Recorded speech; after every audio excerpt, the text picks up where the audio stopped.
శూద్ర వర్గానికి విద్య ఇవ్వకూడదు, స్త్రీలకు విద్య ఇవ్వకూడదు అని రాసి అమలు చేసిన దుర్మార్గమైన చరిత్ర ఉన్న దేశం ఇది అని అంబేద్కర్ అంటాడు. ప్రభుత్వ విశ్వవిద్యాలయాలు అనవలసిన దుస్థితి ఏర్పడింది. ఏమన్నాము, రాష్ట్రపతి పిల్లలైనా రిక్షా వాళ్ళ పిల్లలైనా ఒకే పాఠశాలలో చదువుకోవాలి.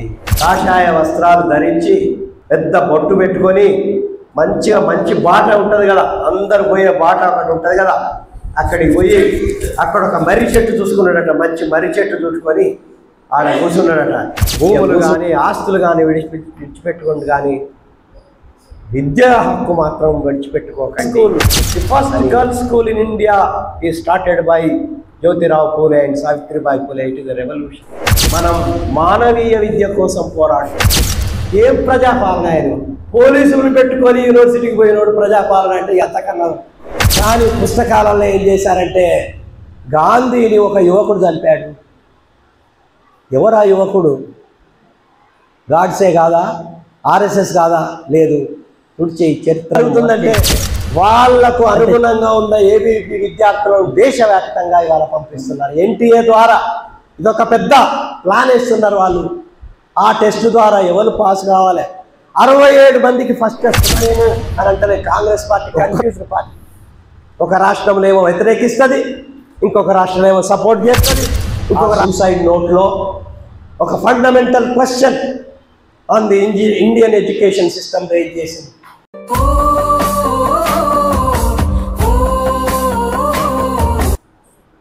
పీడిఎస్యు శిక్షణ తరగతులకు రావడం అంటేనే మరొక్కసారి జార్జ్ రెడ్డి జంపాలను గుర్తు చేసుకోవడం, వాళ్ళు చేసిన త్యాగాలను, వాళ్ళు సృష్టించిన ఉద్యమాలను, వాళ్ళు సృష్టించిన జ్ఞానాన్ని మరొక్కసారి గుర్తు చేసుకోవడం. నాలాంటి వాళ్ళు ఇటువంటి సమావేశాలకు వచ్చినప్పుడు పీడిఎస్యు విద్యార్థుల నుండి ఉత్సాహాన్ని పొందడం, ఇంకా ఎట్లా పనిచేయాలి, ఇంకా ఎలా మనం ప్రజలకి అందరికీ విద్యను అందించాలి, అందరికీ సమానమైన విద్యను అందించాలి, అందరికీ నాణ్యమైన విద్యను అందించాలి అని పనిచేయటానికి ఉత్సాహాన్ని పొందుతాం వచ్చినప్పుడల్లా. అందుకోసమే ఇవాళ మనం చర్చించుకునేది జాతీయ విద్యా విధానం. అయితే మిత్రులారా, ఇప్పటికే భారతదేశ వ్యాప్తంగా, రాష్ట్ర వ్యాప్తంగా విద్య అనేది విధ్వంసం అయిపోయింది. ప్రభుత్వ విద్య, ప్రభుత్వ పాఠశాలలు కానీ, ప్రభుత్వ కళాశాలలు కానీ, ప్రభుత్వ విశ్వవిద్యాలయాలు అనవలసిన దుస్థితి ఏర్పడ్డది. ఎందుకంటే ప్రైవేటు విశ్వవిద్యాలయాలు కూడా వచ్చేసాయి. ఇవన్నీ చాలా వరకు విధ్వంసం అయిపోయాయి. చాలా వరకు విద్యారంగంలో మతం జోక్యం ప్రత్యేకంగా ఇక్కడ మెజారిటీగా ఉన్న హిందూ మత జోక్యం పెరిగిపోయింది. సమాజమే ఒక రకంగా చెప్పాలంటే కాషాయం అయిపోయింది మెజారిటీగా. దీనికి ఎక్సెప్షన్ లేవని కాదు. అందుకోసమే ఈ పరిస్థితిని గమనించి ఇంతకుముందు అప్పుడప్పుడు చెప్పాను, అప్పట్లో ఒక ఈమెయిల్ సర్క్యులేట్ అయింది. ఆ ఈమెయిల్లో ఏమున్నదంటే, సమాజమే కాషాయం అయినప్పుడు పరిస్థితి ఎలా ఉంటుంది అని ఆ ఈమెయిల్ సారాంశం అన్నమాట. సో అందులో ఏమన్నారంటే, మనం బాగా చదువుకొని ఫస్ట్ క్లాస్లో వస్తే మన తెలుగు ప్రాంతంలో అటు ఆంధ్ర కావచ్చు తెలంగాణ కావచ్చు ఏమంటారంటే అరే వాళ్ళు డాక్టర్ కావాలి, అంటే మంచిగా చదువుకున్న వాళ్ళు డాక్టర్ కావాలి, ఫస్ట్ క్లాస్ వచ్చిన వాళ్ళు. ఈ అమ్మాయి అయితే డాక్టరు, అబ్బాయి అయితే ఇంజనీరు. ఇది మధ్యతరగతి మనస్తత్వం. అయితే ఈ ఈమెయిల్లో ఏముందంటే ఫస్ట్ క్లాస్ వచ్చినోడేమో పోయి డాక్టర్ అయిందట, సెకండ్ క్లాస్ వచ్చినోడు పోయి ఇంజనీర్ అయిందట. అయితే ఈ సమాజం గురించి కొంత పరిస్థితి తెలవాలంటే థర్డ్ క్లాస్ వచ్చేవాడు ఏం చేశాడంటే అరే మరి వీళ్ళిద్దరిని ఎలా మేనేజ్ చేయాలి, వాడికి మార్కులు అయితే ఎక్కువ వచ్చినాయి, ఫస్ట్ క్లాస్ అంటే ఎక్కువ మార్కులు వచ్చినాయి, సెకండ్ క్లాస్ అంటే ఎక్కువ మార్కులు వచ్చినాయి, డాక్టర్లు అయిపోయినరు, ఇంజనీర్లు అయిపోయినరు, కానీ మాకే బాగా తెలియదు అనుకుంటాను వాళ్ళు. కాబట్టి వాళ్ళను ఎట్లా మనం మేనేజ్ చేయాలి, ఎట్లా కంట్రోల్లో ఉంచుకోవాలని అంటే థర్డ్ క్లాస్ వాడు ఆలోచించి ఏం చేశాడంటే మేనేజ్మెంట్లో చేరిండు. ఎంబీఏ ఉంటుంది కదా, మేనేజ్మెంట్లో చేరి వాడు ఏం చేశాడంటే ఇటు డాక్టర్లను అటు ఇంజనీర్లను మేనేజ్ చేయడం మొదలుపెట్టిండాడు. అంటే తెలివి తక్కువ ఉన్నా కూడా ఇద్దరిని మేనేజ్ చేసే తెలివి సంపాదించుకున్నాడు. ఇక ఫోర్త్ క్లాస్ వచ్చినోడు ఆలోచించిండట, అంటే వీళ్ళేదో అంత తెలివిగల్లోళ్ళు అనుకుంటున్నారు, ఫస్ట్ క్లాస్ వాళ్ళు తెలివిగల్లు అనుకుంటున్నారు, సెకండ్ క్లాస్ తెలివిగల్లు అనుకుంటున్నారు, థర్డ్ క్లాస్ వాళ్ళు కూడా నాకన్నా తెలివిగల్లు అనుకుంటున్నారు, వీళ్ళందరినీ ముగ్గురిని ఎలా మేనేజ్ చేయాలని వాడు ఆలోచించిండట. ఎవడు? ఫోర్త్ క్లాస్ వచ్చినోడు. వాడేం చేశాడంటే మనలాంటి కాంగ్రెస్ పార్టీల్లో టీఆర్ఎస్లో బీజేపీలో చేరినాడు. చేరినాక ఏం చేస్తారు? డాక్టర్లు వాళ్ళ దగ్గరికే పోతాను, ఇంజనీర్లు వాళ్ళ దగ్గరికే పోతాను, మేనేజర్లు వాళ్ళ దగ్గరికే పోతున్నారు. ఈ ముగ్గురిని వాడు కంట్రోల్ చేసిండట. ఇక ఫెయిల్ అయిన వాడు ఆలోచించిండట, ఎందుకంటే ఈ సొసైటీ ఎలా కాషాయీకరణ చెందుతుంది, వీళ్ళ నలుగురిని ఎట్లా మేనేజ్ చేయాలి కానీ వాడు ఆలోచించిండట. ఫెయిల్ అయినోడు వాడు ఆలోచించి ఏం చేసిండంటే ఒకరోజు కాషాయ వస్త్రాలు ధరించి పెద్ద బొట్టు పెట్టుకొని మంచిగా మంచి బాట ఉంటుంది కదా, అందరు పోయే బాట ఒకటి ఉంటుంది కదా, అక్కడికి పోయి అక్కడ ఒక మర్రి చెట్టు చూసుకున్నాడట, మంచి మర్రి చెట్టు చూసుకొని ఆడ కూర్చున్నాడట. ఇక కూర్చుంటే ఫస్ట్ క్లాస్ వాడు పోయి వాడి కాళ్ళ మీద పడతాడు, సెకండ్ క్లాస్ వాడు పోయి వాడి కాళ్ళ మీద పడుతున్నాడు, థర్డ్ క్లాస్ వాడు వాడి కాళ్ళ మీద పడుతున్నాడు, రాజకీయ నాయకులు కూడా పోయి వాడి కాళ్ళ మీద పడ్డాడు. అంటే ఇది ఏం చూపిస్తుంది అని అంటే సమాజం కాషాయీకరణ చెందిన పరిస్థితులలో ఇవాళ స్వాములకు ఉన్న రెస్పెక్ట్ వేరే వారికి ఎవరికి లేదు. రాజకీయ నాయకులు పోయి కూడా వారి కాళ్ళ మీదనే పడతారు. కాబట్టి ఈ పరిస్థితిని మనం ఒక రకంగా వెనక్కి కొట్టగలగాలి. అంటే సమాజం ఒక రకంగా చెప్పాలంటే ఇవాళ గత 30-40 సంవత్సరాలలో ఈ దేశంలో ప్రతిఘాత విప్లవం జరుగుతున్నది. అది ఏ రంగమైనా తీసుకోండి, విద్యారంగం కావచ్చు, వైద్య రంగం కావచ్చు, వ్యవసాయ రంగం కావచ్చు, కార్మిక రంగం కావచ్చు, ఏ రంగం తీసుకున్నా కూడా ప్రతిఘాత విప్లవం జరుగుతుంది. ఇవాళ మన ముఖ్య ఉద్దేశం ఏంటంటే ఈ ప్రతిఘాత విప్లవాన్ని వెనక్కు కొట్టి ఒక విప్లవాన్ని తీసుకురావాల్సిన అవసరం ఉంది. అదే జార్జి రెడ్డి జంపాల వాళ్ళు కన్న కలలు, వాళ్ళు ఆచరించిన కార్యక్రమాలు, వాళ్ళ ఆచరణ.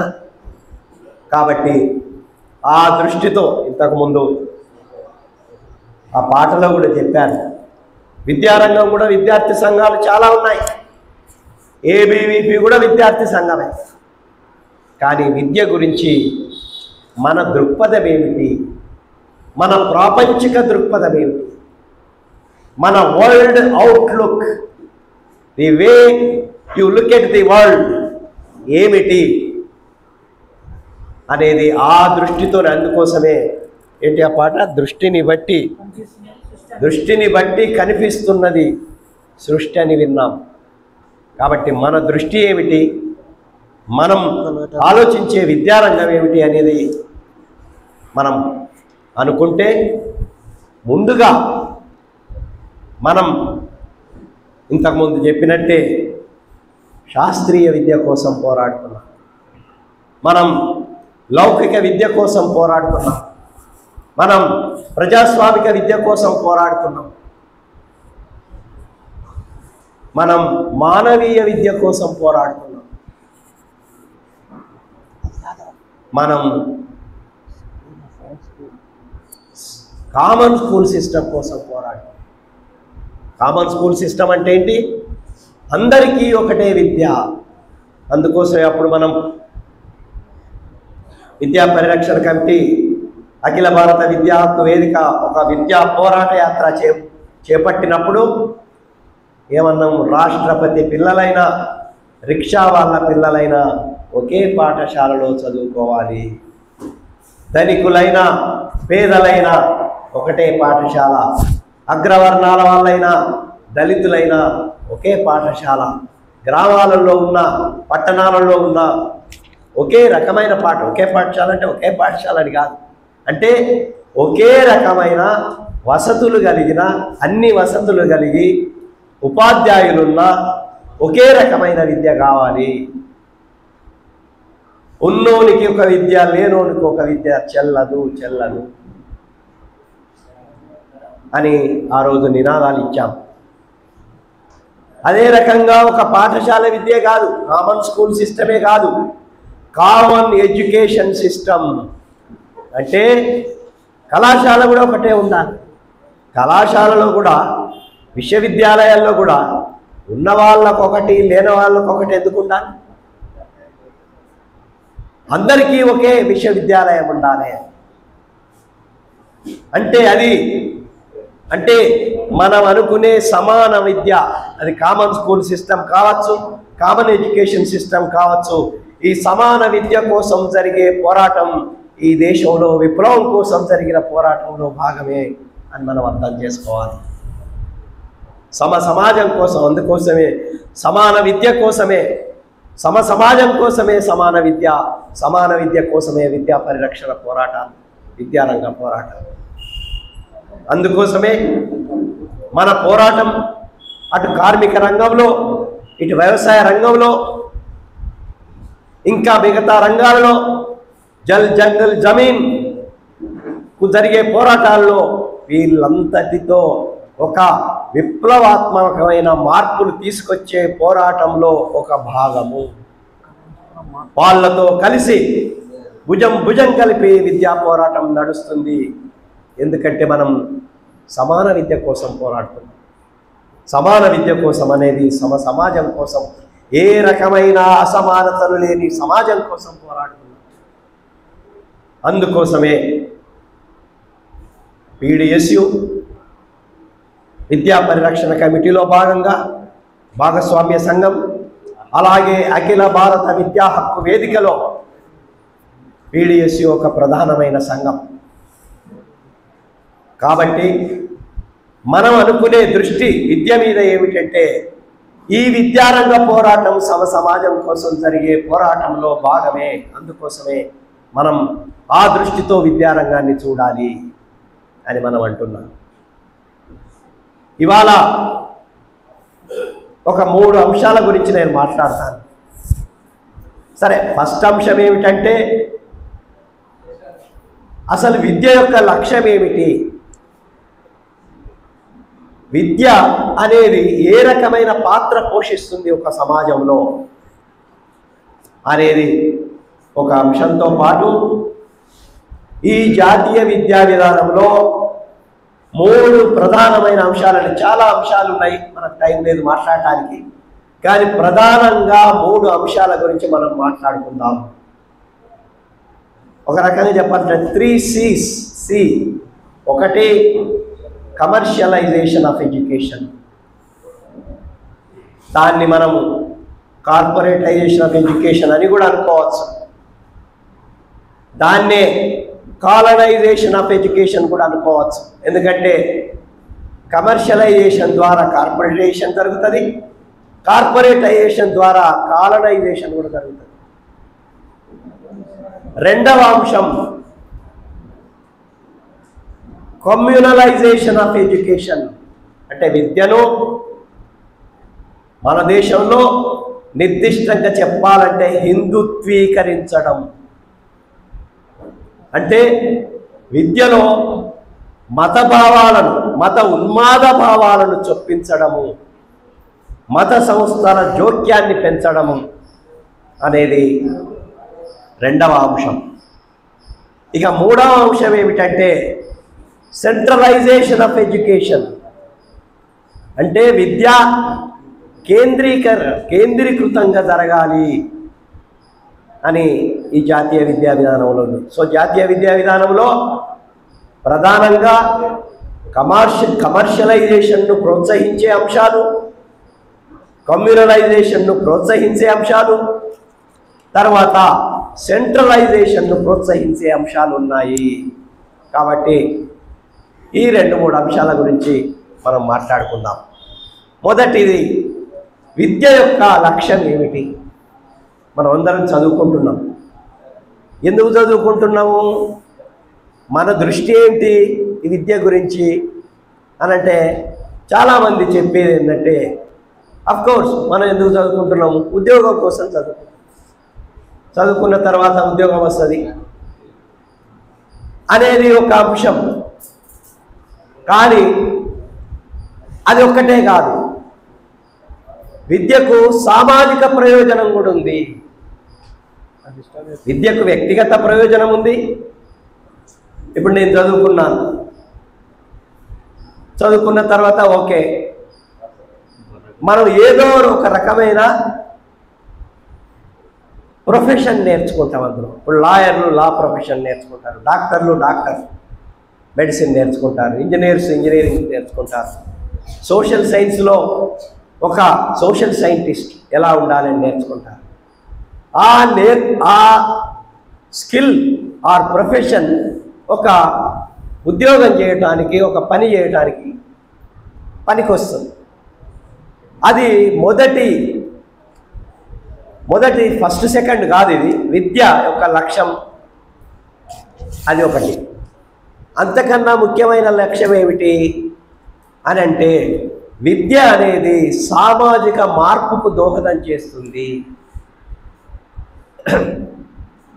విద్య అనేది సామాజిక మార్పుకు ఇరుసుగా పనిచేస్తుంది.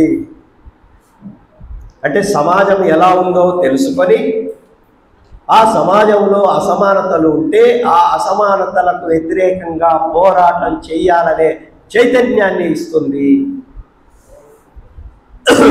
అంటే ఇది ఎవరికైనా, డాక్టర్కైనా ఆ చైతన్యం ఉంటుంది. ఒక ప్రజల డాక్టర్ ఎటువంటి చైతన్యం ఉంటుంది?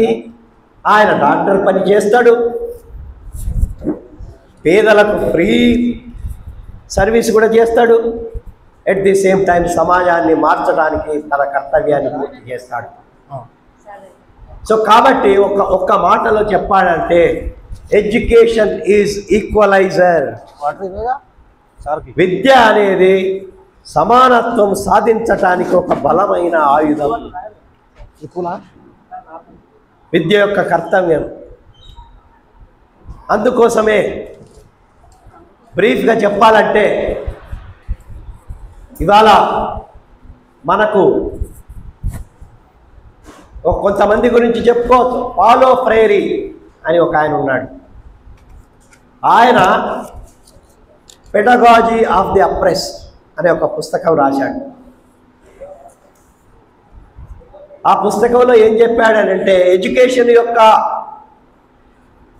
లక్ష్యం ఏమిటి అని అంటే ఆయన అన్నది ఏమిటంటే వెనుకబడిన దేశాలలో, మనది వెనుకబడిన దేశమే ఎంత చెప్పుకున్నా కూడా అప్పుడప్పుడు అంటాం మనది అభివృద్ధి చెందుతున్న దేశం అంటాం. అంటే వెనుకబడిన దేశం అని చెప్పటానికి ఇష్టం లేక ఏమంటాం, దాన్ని hours is a developing country అంటాం. కానీ మనది నిజంగా చెప్పాలంటే వెనుకబడిన దేశం.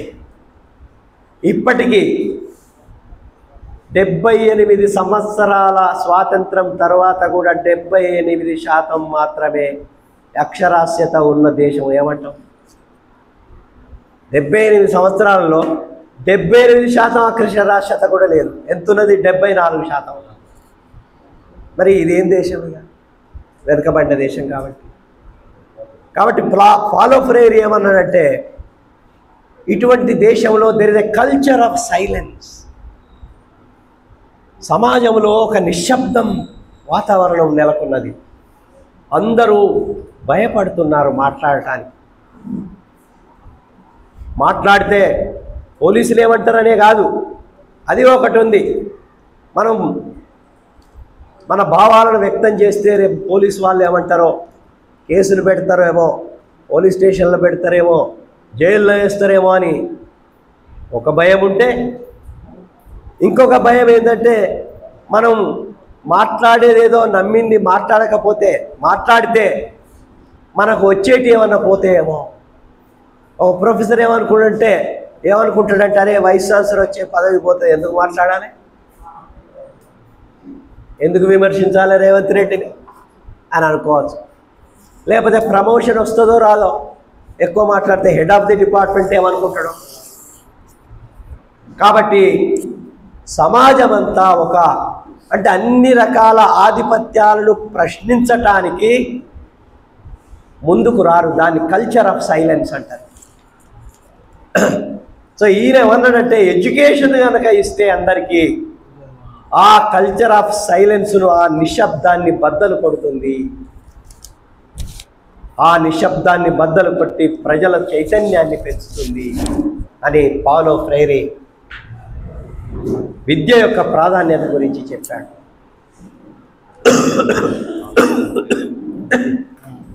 అయితే మనం పాలో ఫ్రైరీ దాకా పోవాల్సిన అవసరం లేదు. మన దేశంలో ఒక రకంగా చెప్పాలంటే సోషల్ రెవల్యూషనరీస్ జ్యోతిరావు పూలే, సావిత్రిబాయి పూలే, మొన్న ఒక సినిమా వచ్చింది పూలే, వాళ్ళు ఈ దేశంలో ప్రజలందరికీ విద్య రావాలి. అసలు జ్యోతిరావు పూలే ఏమన్నాడంటే, అసలు ఈ దేశంలో పీడిత ప్రజలకు విముక్తి కావాలంటే విద్య ఉండాలి అని చెప్పడమే కాకుండా, అప్పుడు ప్రభుత్వ పాఠశాలలు లేవు, బ్రిటిష్ కాలం అది. జ్యోతిరావు పూలే, సావిత్రిబాయి పూలే వాళ్ళే ఫ్రెండ్స్ దగ్గరికి పోయి చందాలు అడిగి వాళ్ళే స్కూళ్ళు పెట్టి 1851లో వాళ్ళే స్కూళ్ళు పెట్టి వాళ్ళే నడిపి ఎవరికి ఇచ్చారు ఈ విద్య? ఎవరైతే ఈ దేశంలో తరతరాలుగా యుగాలుగా విద్యకు దూరం చేయబడ్డారో వాళ్ళకు మేము చదువు చెప్తాం అని నిలబడ్డారు. ఎవరు? The first girls high school, the first girls school in India is started by Jyotirao Phule and Savitribai Phule. It is a revolution. Savitribai Phule యొక్క కమిట్మెంట్ ఎంత అంటే, she is the ideal of teachers. ఒక టీచర్ ఎలా ఉండాలో ఈ దేశంలో సావిత్రిబాయి పూలే తన ఆచరణ ద్వారా చూపెట్టింది.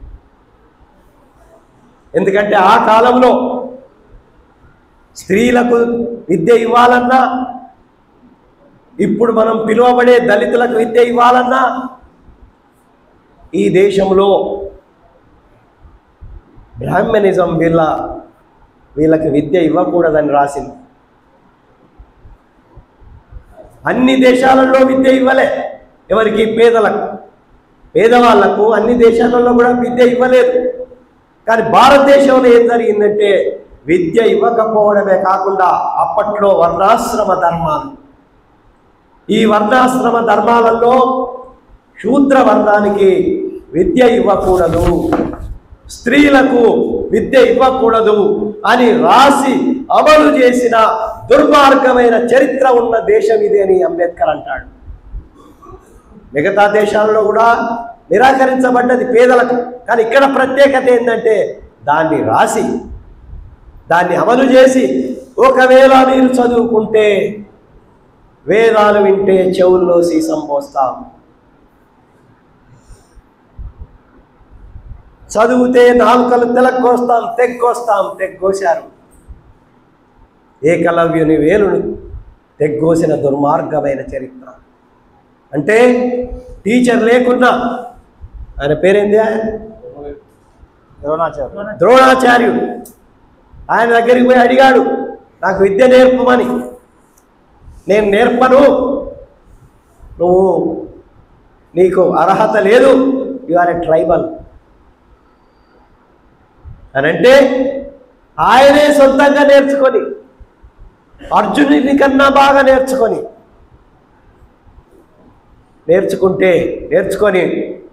ఆ గురువు దగ్గరికి పోతే ఆ గురువు ఏమన్నాడంటే, మామూలుగా టీచర్ అనేవాడు ఒక విద్యార్థి నేర్చుకుంటే మెచ్చుకుంటారు, అరే బాగా చేశాం, బాగా కష్టపడ్డాం అంటారు. కానీ ఈ ద్రోణాచార్యుడు అనే గురువు ఏం చేశాడంటే, ఆయన నుంచి ఆ విద్యను ఎట్లా ఖతం చేయాలని ప్లాన్ వేసి గురుదక్షిణ ఇయ్యి నాకు అని అన్నాడు. అంటే సార్ ఏంటి గురుదక్షిణ అంటే, నువ్వు నేర్చుకున్న ఏదైతే విలువిద్య, దీంతో విలువిద్య చేస్తాం కదా, బొటన వేలును కోసి ఇయ్యు నాకు. అంటే విద్యను లేకుండా చేయడం గురువు అనేవాడు. ఆయన ఒక గురువు అట, ఆ గురువు పేరు మీద అవార్డులట. ఇంత దుర్మార్గమైన గురువులు ఉంటారు అసలు? ఇంత దుర్మార్గమైన టీచర్లు ఉంటే వాడు టీచరే కాదు అని చెప్పవలసిన అవసరం ఉంది. అటువంటి దుర్మార్గమైన చరిత్ర ఈ దేశానికి ఉంది. దేశంలో మంచి విషయాలు ఉండొచ్చు, అదే విషయం. మంచి విషయాలుంటే మంచివి చెప్తాం, చెడు విషయాలుంటే చెడువి చెప్తాం. అటువంటి పరిస్థితులలో సావిత్రిబాయి పూలే, నేను దళితులకు ఆదివాసీలకు విద్య నేర్పుతాను అని స్కూళ్ళు పెట్టి, the first school in the country to teach the children of the oppressed caste, the first school to teach girls. బ్రాహ్మణ స్త్రీలకు కూడా విద్య లేకుండా చేసిన ఈ దుర్మార్గమైన దేశం. కాబట్టి అందుకే సావిత్రిబాయి పూలే స్కూలుకు పోతుంటే ఆధిపత్య కులాల వాళ్ళు బురద చల్లేవాళ్ళట, మట్టి చల్లేవాళ్ళట. పోకుండా చదువు చెప్పొద్దని, ఎందుకంటే నువ్వు వర్ణాశ్రమ ధర్మాలకు వ్యతిరేకంగా పోతున్నావు. చేస్తే ఆమె ఎంత గొప్పదంటే 2 డ్రెస్సులు పెట్టుకొని పోయేదట బ్యాగులో. ఒక డ్రెస్సు, వెయ్యండి బురద చల్లండి, మట్టి కొట్టండి, కానీ నేను ఎవరికైతే చదువు నేర్పాలనుకున్నానో వాళ్ళకు చదువు చెప్తాను, దానిలో మార్పు ఉండదు, మీరు ఏం చేయలేరు, నన్ను చంపినా పర్వాలేదు అని డ్రెస్సులు వేసుకొని పెండ చల్లినా బురద చల్లినా వెళ్ళి మళ్ళీ స్కూల్కి పోయినాక డ్రెస్ మార్చుకొని వాటికి కమిట్మెంట్. టీచర్, ది టీచర్స్ వాళ్ళు మనకు ఆదర్శం కావాలి. టీచర్స్ డే ఎవరిది జరపాలి? ఇప్పుడు మనం సావిత్రిబాయి పూలేది జరపాలి మనం teachers day. They are the ideal teachers of this country. కాబట్టి నేను చెప్పే విషయం ఏంటంటే, సావిత్రిబాయి పూలే, జ్యోతిరావు పూలే ఏమన్నారంటే, ఈ దేశంలో పీడిత వర్గాలకు విముక్తి రావాలంటే విద్య అందరికీ ఉండవలసిందే. అందరికీ విద్య, అందరికీ నాణ్యమైన విద్య, అందరికీ సమానమైన విద్య అని ఆయన అప్పుడు హంటర్ కమిషన్ అని ఉండేది బ్రిటిష్ కాలంలో. జ్యోతిరావు పూలే పోయి మెమరాండం సమర్పించి ఎవరి ఆదాయాల ద్వారా మీరు బతుకుతున్నారో బ్రిటిష్ వాళ్ళని అడిగాడు. ఎవరి ఆదాయం, ఎట్లా బతుకుతున్నారు ఈ దేశానికి వచ్చి మీరు? ఇక్కడ ఉండే రైతులు, కూలీలు చెల్లించిన పన్నుల ద్వారా మీరు ఇక్కడ రాజ్యం వెళ్తున్నారు. కాబట్టి ఆ ఆదాయం ఇవాళ ఈ రైతుల బిడ్డలకు, ఈ కూలీల బిడ్డలకు మాత్రమే అని కాదు, అందరికీ చదివియాలి, వాళ్ళకు చదువు చెప్పాలి అని మెమరాండం సమర్పించాడు. It is a classic memorandum to the Hunter commission. అట్లా చెప్పుకుంటూ పోతే ఇంకా చాలామంది ఉన్నారు. ఈవెన్ గాంధీ లాంటి వాళ్ళు కూడా ఏమన్నారంటే, గాంధీ అంటే మనకు ఆయన భావాలతో వ్యతిరేకత ఉంది, డిఫరెన్స్ ఉంది. ఆయన కూడా ఏమన్నాడంటే, కాంగ్రెస్ వాళ్ళని పిలిచి, అప్పుడు మంత్రులు ఉండేవాళ్ళు 1930s, ఆ మంత్రులను పిలిచి వార్తాలో మహారాష్ట్రలో పిలిచి మనం అందరికీ ఇప్పుడు చదువు చెప్పవలసిన అవసరం ఉంది అంటే వాళ్ళు ఏమన్నారంటే గాంధీ గారు డబ్బులు ఎక్కడున్నాయి అని అన్నారు. ఇప్పుడు రేవంత్ రెడ్డి ఎట్లయితే అంటాడో ఏమన్నంటే డబ్బులు లేవు అంటున్నారో, అప్పుడు కూడా బ్రిటిష్ వాళ్ళు కూడా ఏమన్నారు విద్యకు డబ్బులు లేవు అని అంటే అదే విషయం మంత్రులు వచ్చి చెప్తే గాంధీ ఏమన్నాడంటే resign from your post. Congress ద్వారా మంత్రులైన అప్పటి కాంగ్రెస్ వేరే కాంగ్రెస్, అది ఈ టైప్ కాంగ్రెస్ కాదు. ఇప్పుడంతా పోయి అంత రియల్ ఎస్టేట్ దందా. అప్పటి కాంగ్రెస్కు ఒక ఉద్యమ స్ఫూర్తి ఉండే, స్వాతంత్రం కోసం పోరాడారు, జైళ్ళకు వెళ్ళారు. కాబట్టి అప్పుడు గాంధీ ఏమన్నాడంటే మీరు కాంగ్రెస్ పార్టీ నుంచి మంత్రులైంది బట్టి రిజైన్ చేయండి. అందరికీ చదువు చెప్పే శాత కాకపోతే ఎందుకుంటారు మంత్రులు అంటే గాంధీ కూడా ఆయన మనకెంత డిఫరెన్స్ ఉన్నా కూడా అందరికీ చదువు రావాలని. ఈ అంబేద్కర్ అయితే సగం జీవితం అంతా చదువు కోసం, అట్టడుగు వర్గాల చదువు కోసం. అందుకోసం ఆయన ఒక మాట ఏమన్నాడంటే నాగరికత మనకు సమకూర్చిన వస్తుగత సంపద ఏదైనా విడిచిపెట్టుకోండి కానీ, భూములు కానీ ఆస్తులు కానీ విడిచిపెట్టుకోండి కానీ విద్యా హక్కు మాత్రం విడిచిపెట్టుకోకండి అని ఇక్కడ ఉండే పీడిత వర్గాలకు చెప్పారు. అంటే దీని యొక్క మొత్తం సారాంశం ఏంటంటే విద్య యొక్క ప్రధానమైన లక్ష్యం ఏమిటంటే అన్ని రకాల అసమానతలకు వ్యతిరేకంగా పోరాడే చైతన్యాన్ని కలిగిస్తుంది. అది శాస్త్రీయ విద్య కాబట్టి, అది ప్రజాస్వామిక విద్య కాబట్టి, అది మానవీయ విద్య కాబట్టి, అది లౌకిక విద్య కాబట్టి అన్ని రకాల అసమానతలు తొలగించడమే కాదు, అన్ని రకాల అసమానతలు అంటే ఇవాళ సామాజిక అసమానతలు ఉండొచ్చు, ఇవాళ ఆర్థిక అసమానతలు ఉండొచ్చు, ఇవాళ సాంస్కృతిక అసమానతలు ఉండొచ్చు. డైవర్సిటీ వేరు, మళ్ళీ అసమానతలు వేరు. ఇది మనం అర్థం చేసుకోవాలి. అసమానతలు అంటే ఒకరి మీద ఒకరి పెత్తనం చెల్లదు, ఎవరి మీద ఎవరి పెత్తనం చెల్లదు. ఒక జాతిని ఇంకొక జాతి, ఒక మనిషిని ఇంకొక మనిషి పీడించే సాంఘిక ధర్మం ఇంకా ఇకపై చెల్లదు అని ఆ రోజు శ్రీశ్రీ ఏ రకమైన ఆధిపత్యాలు చెల్లవు, అటువంటి ఆధిపత్యాలను తొలగించే చైతన్యం తీసుకొచ్చేదే విద్య. ఇంకొకటి ఏంటంటే అన్ని రకాల ఉన్మాదాలను తొలగించడానికి కూడా విద్య తన కర్తవ్యాన్ని నిర్వర్తిస్తుంది. అంటే మనం అనుకున్న democratic education, scientific education, secular education, human education జరుగుతున్న పోరాటంలో ఇంకోటి అన్ని రకాల ఉన్మాదాలను కూడా తొలగిస్తుంది. ఏమిటి ఉన్మాదాలు ఇవాళ? మతోన్మాదం. ఏమిటి ఉన్మాదం ఇవాళ? కుల ఉన్మాదం, మతోన్మాదం, కులోన్మాదం, ప్రాంతీయ ఉన్మాదం. మా ప్రాంతం గొప్పది.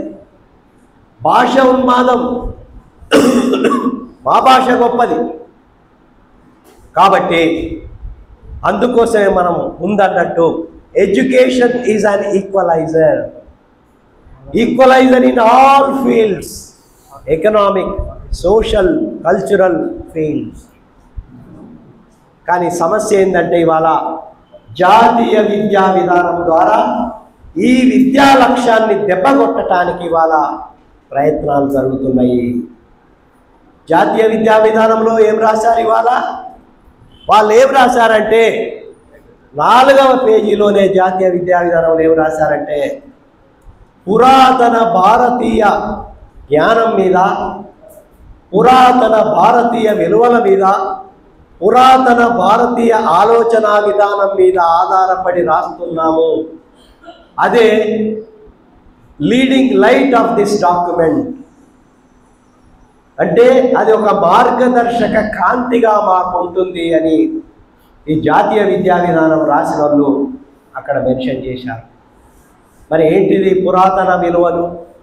ఏంటిది పురాతన జ్ఞానం? ఏమిటి పురాతన ఆలోచన విధానం అనంటే వర్ణ వ్యవస్థ. అంటే చెప్పకనే ఏం చెప్పారు ఇందులో అంటే జాతీయ విద్యా విధానం ప్రకారం మా ఉద్దేశం ఏమిటంటే ఒక రకంగా వర్ణ వ్యవస్థను మళ్ళీ తీసుకురావడం.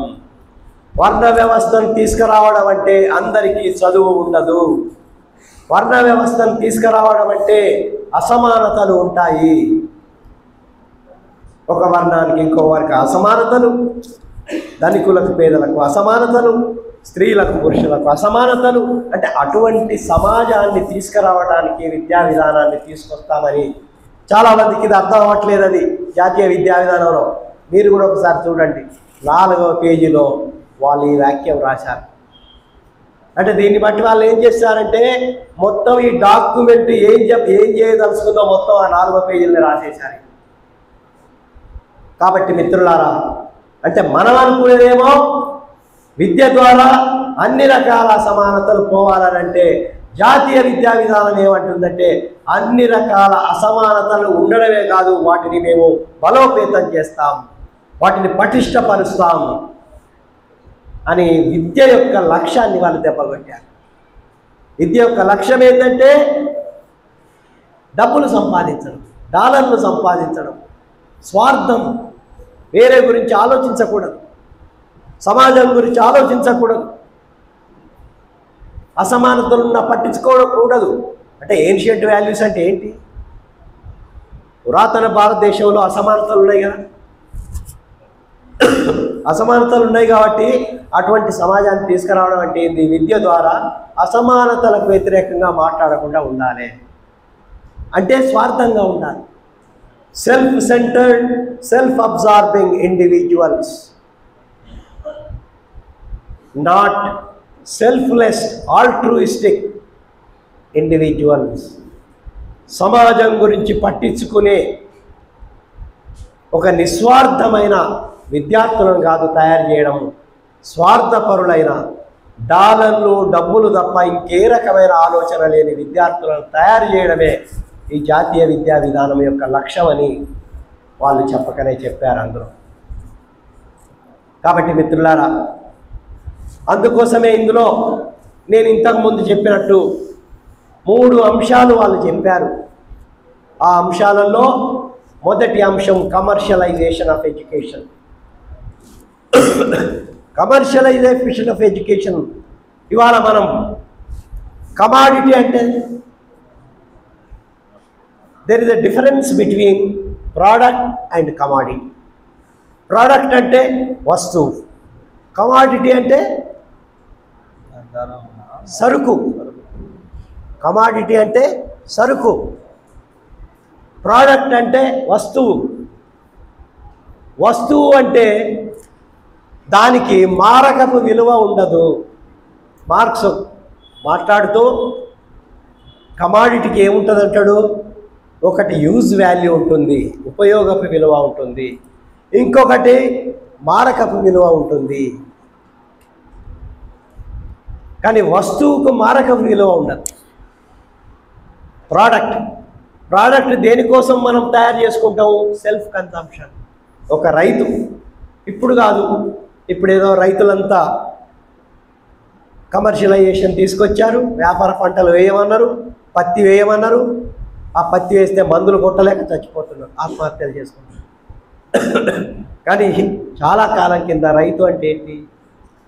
తనకు కావాల్సింది ఆయన తాను పండించుకుంటాడు. ఏదో నూనె, పప్పో, ఉప్పో బయట తప్ప.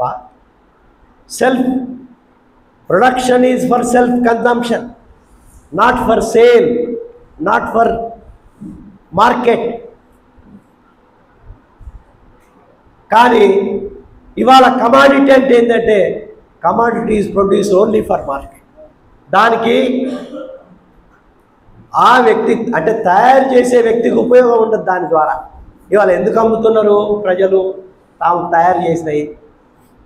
ఎందుకంటే ఇక తమకు ఉపయోగం లేదు కాబట్టి అమ్మేస్తున్నారు. అందుకోసమే కమర్షియలైజేషన్ ఆఫ్ ఎడ్యుకేషన్లో ఎందుకు చెప్తున్నానంటే ఈ ప్రోడక్టు కమాడిటీ డిఫరెన్సు.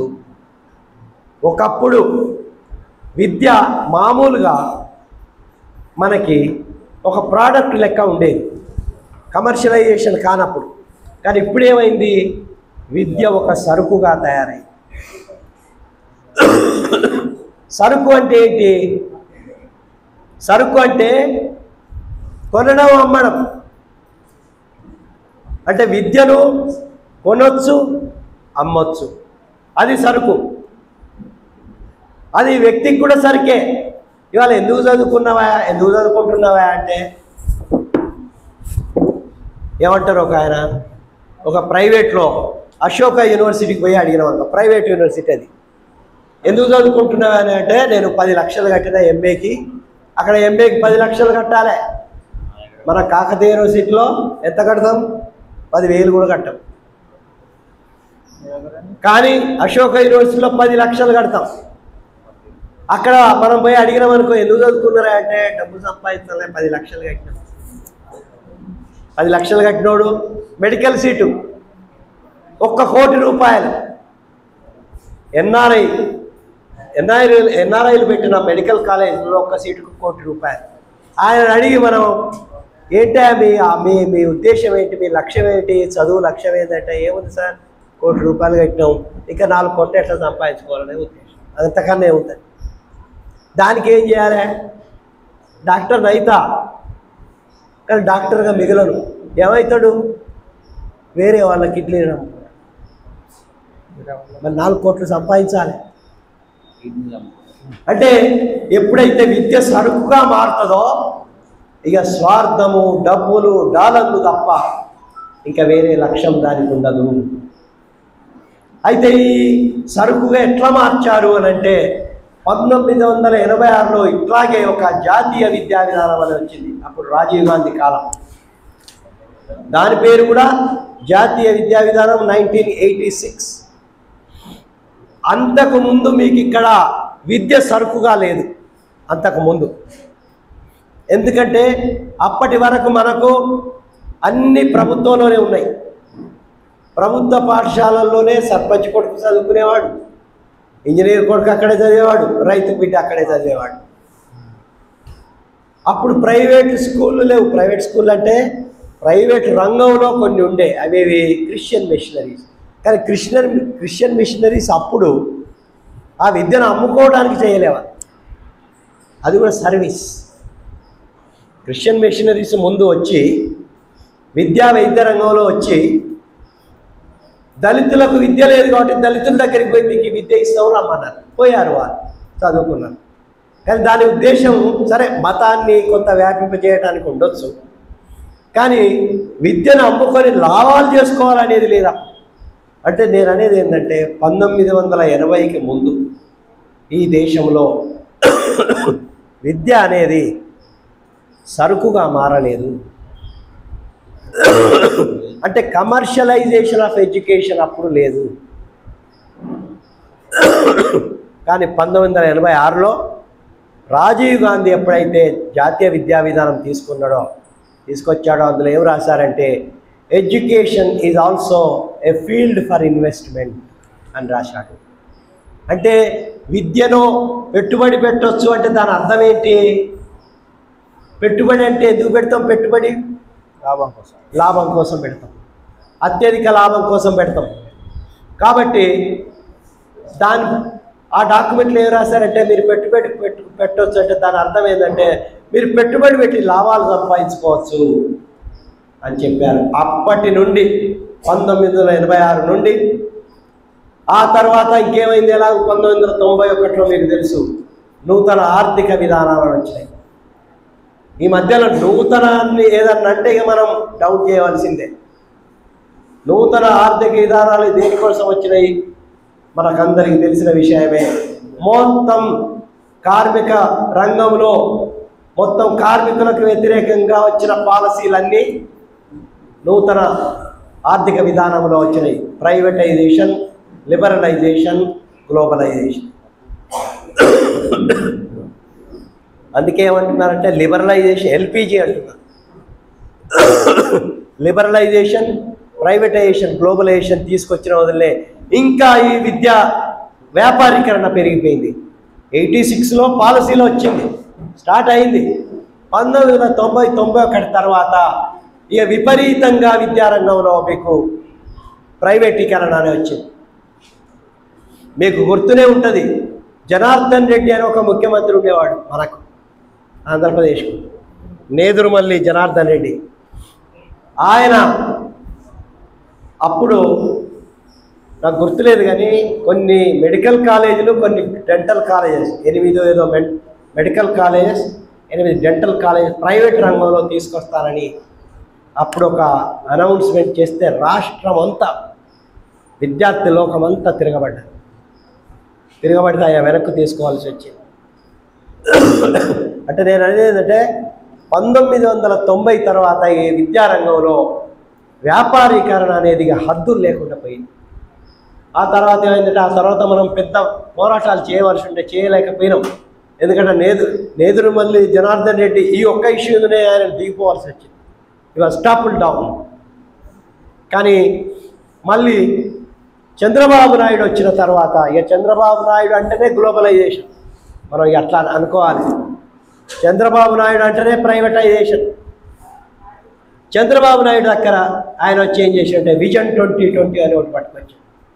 ఆ విజన్ 2020లో ఏం లేదు, విద్యను వ్యాపారం చేయండి, ఇక వైద్యాన్ని వ్యాపారం చేయండి, తాగునీరును వ్యాపారం చేయండి, అన్ని వ్యాపారమే. ఇక కాదేది వ్యాపారానికి అనర్హం. శ్రీశ్రీ ఏమన్నాడు, కాదేది కవితకు అనర్హం అన్నాడు. కానీ ఇక్కడ ఏమై జరిగిందంటే కాదేది వ్యాపారానికి అనర్హం అన్నట్టుగా చంద్రబాబు నాయుడు వచ్చిన తర్వాత విపరీతంగా మన దగ్గర విద్యా వ్యాపారీకరణ పెరిగిపోయింది. అయితే జాతీయ విద్యా విధానంలో ఏమన్నారంటే అసలు విద్యా వ్యాపారీకరణ ఎందుకు జరుగుతుంది? ఎందుకంటే ఎప్పుడైతే విద్యకు ఇవ్వవలసిన నిధులను వాళ్ళు కేటాయించరో అప్పుడు అది వ్యాపారానికి దారితీస్తుంది. విద్యకు జాతీయ స్థాయిలో కొఠారి కమిషన్ ఉండే 1968 ఆయన సబ్మిట్ చేసిండు. 1968లో 66లో కొఠారి కమిషన్ వచ్చింది. ఆయన ఏమన్నాడంటే ప్రపంచవ్యాపితంగా అన్ని నాగరిక దేశాలు విద్యకు 6% నిధులు కేటాయించాలి అని రాశాడు. అంటే 68లో 1986లో వచ్చిన జాతీయ విద్యా విధానంలో కూడా రాశారు ఏమి, విద్యకు 6% నిధులు కేటాయించాలి, జీడిపి గ్రాస్ డొమెస్టిక్ ప్రోడక్ట్. అయితే ఇందులో కూడా రాశారు, జాతీయ విద్యా విధానంలో కూడా రాశారు.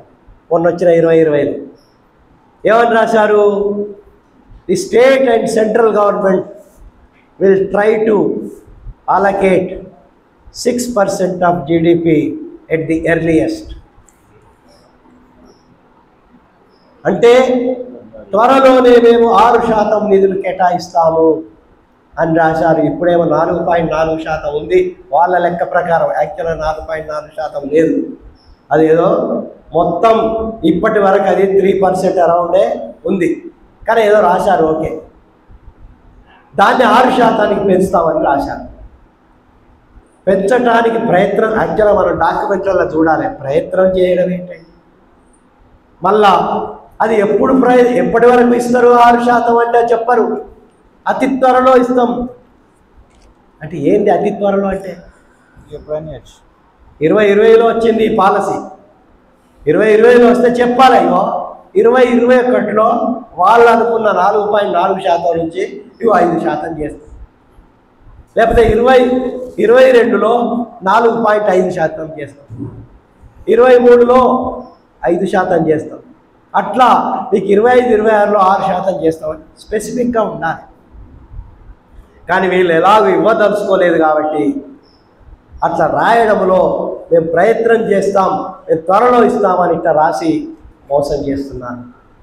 ఇది ఒక రకమైన మోసమే. అంటే క్లియర్గా రాయకుండా ఎప్పుడు ఇస్తామో చెప్పకుండా అట్లా రాయడం అంటే మోసమే కదా.